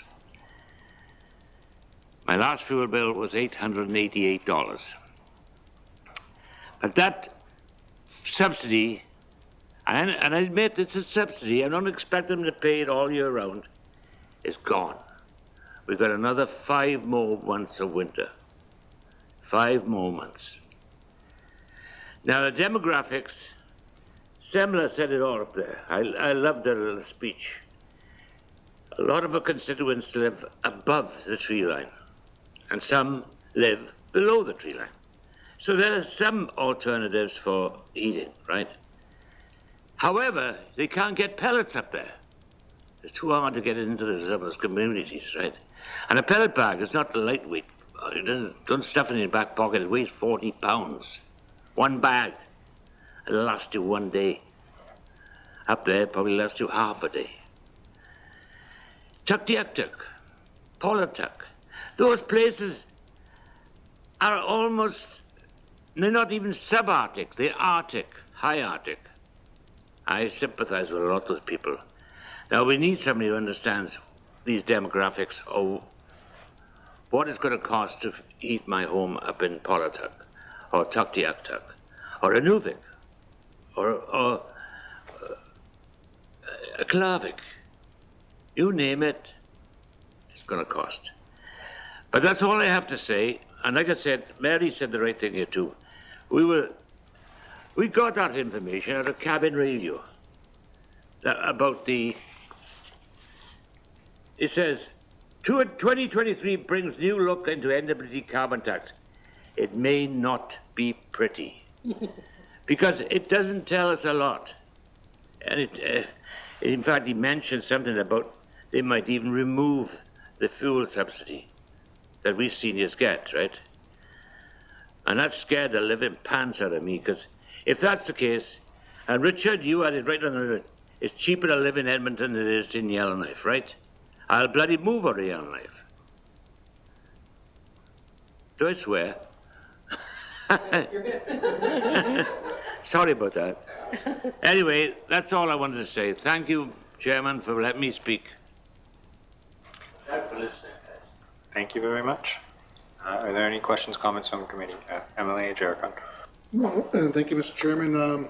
Well, I just want to say thank you to the presenters, because when I go back home to our communities in Fort Resolution, Tutsuki, Deda, Dilo, and no matter where I go on the highway system, it's the folks like Rylund and Mary and Karen hits home, and you know, I think for me it's trying to be their voice here and let the people know that you know, we want to make sure their voices are heard here at the Legislative Assembly, and this Bill 60 to me doesn't go far enough, and it's actually when I think about the people I know for sure in Fort Resolution and Tutsuki, where it's even higher for fuel.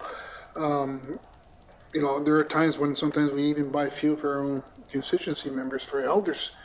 You know, we already are struggling. So, but the minister and these guys on this other side that were here this morning, they don't hear that. You know, so anyway, I just want to say thank you to the presenters and Mussy for your comments as well. Thank you. Thank you. Next on the list, I had Emily Semler. Yeah, thank you, Mr. Chair. And I just wanted to thank the presenters. You know, I hear what you say. I was raised by my grandparents who lived in their home almost until probably my grandfather was in his 90s, and he was still paying his fuel bill and hiring people to come and get him wood. And that's the only way our house was heated. That's where I grew up in Inuvik. Until they were able to move into the seniors home.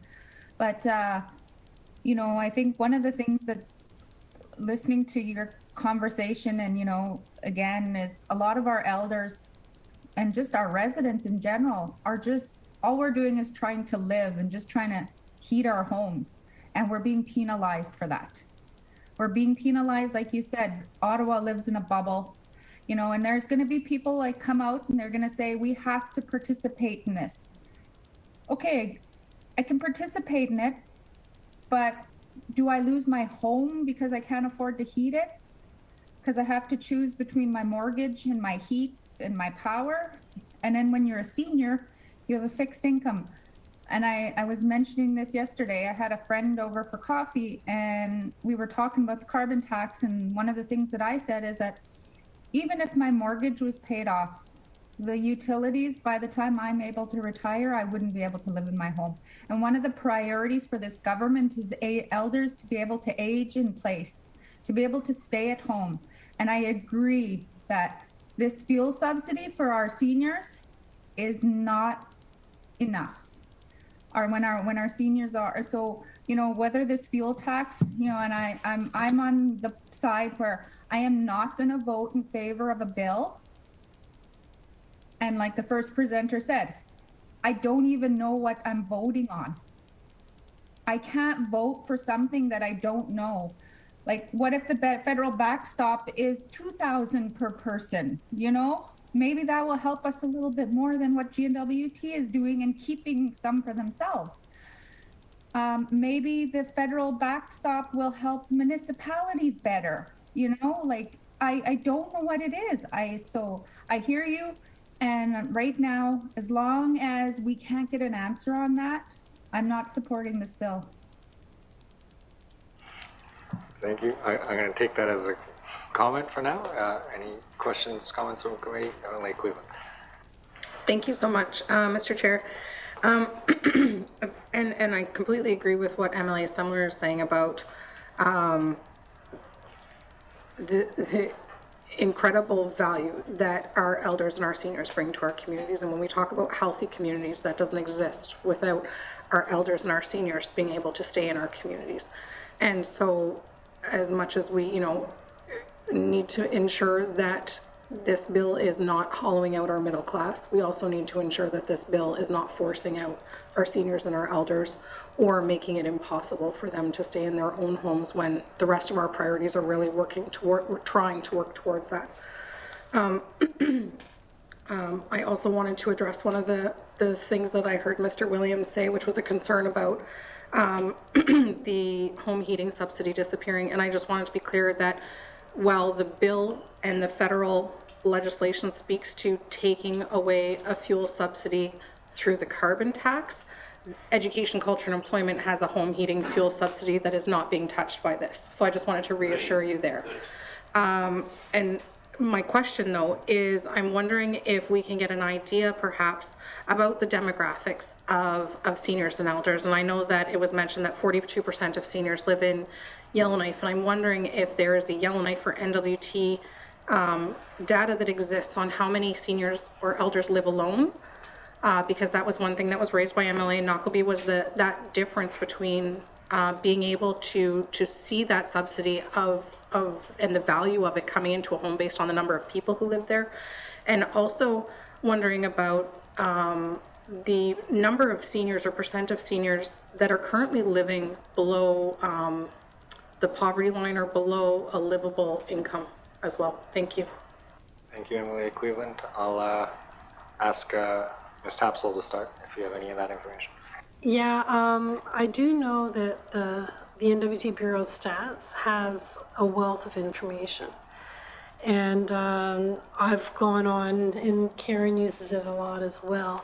And so a lot of that information is available. I don't know if it talks about single dwelling. There is income-based stuff in the stats. So, and they do have it by communities. They have it by age group. It's quite detailed, the statistics that are available. And I guess I should have been looking more about, like, the NWT senior population right now represents 16% of the total NWT population, though I should have done the math and done of what percentage of the voting population do we represent, because it's much higher. And the Bureau of Stats does predict that the NWT seniors population is the largest growing sector of our population. So to me, that's very significant, and that's all available. And it should be used more frequently to make our cases, I think. Do you have anything to add, Karen? I was just going to say, to go back and look, but the Stats Bureau, not the NWT Stats Bureau, but the Stats Bureau that every few years does a survey, sometimes have information on how many people are in a household and the age range. So it might be, you might be able to get that information from there, but I can't guarantee it.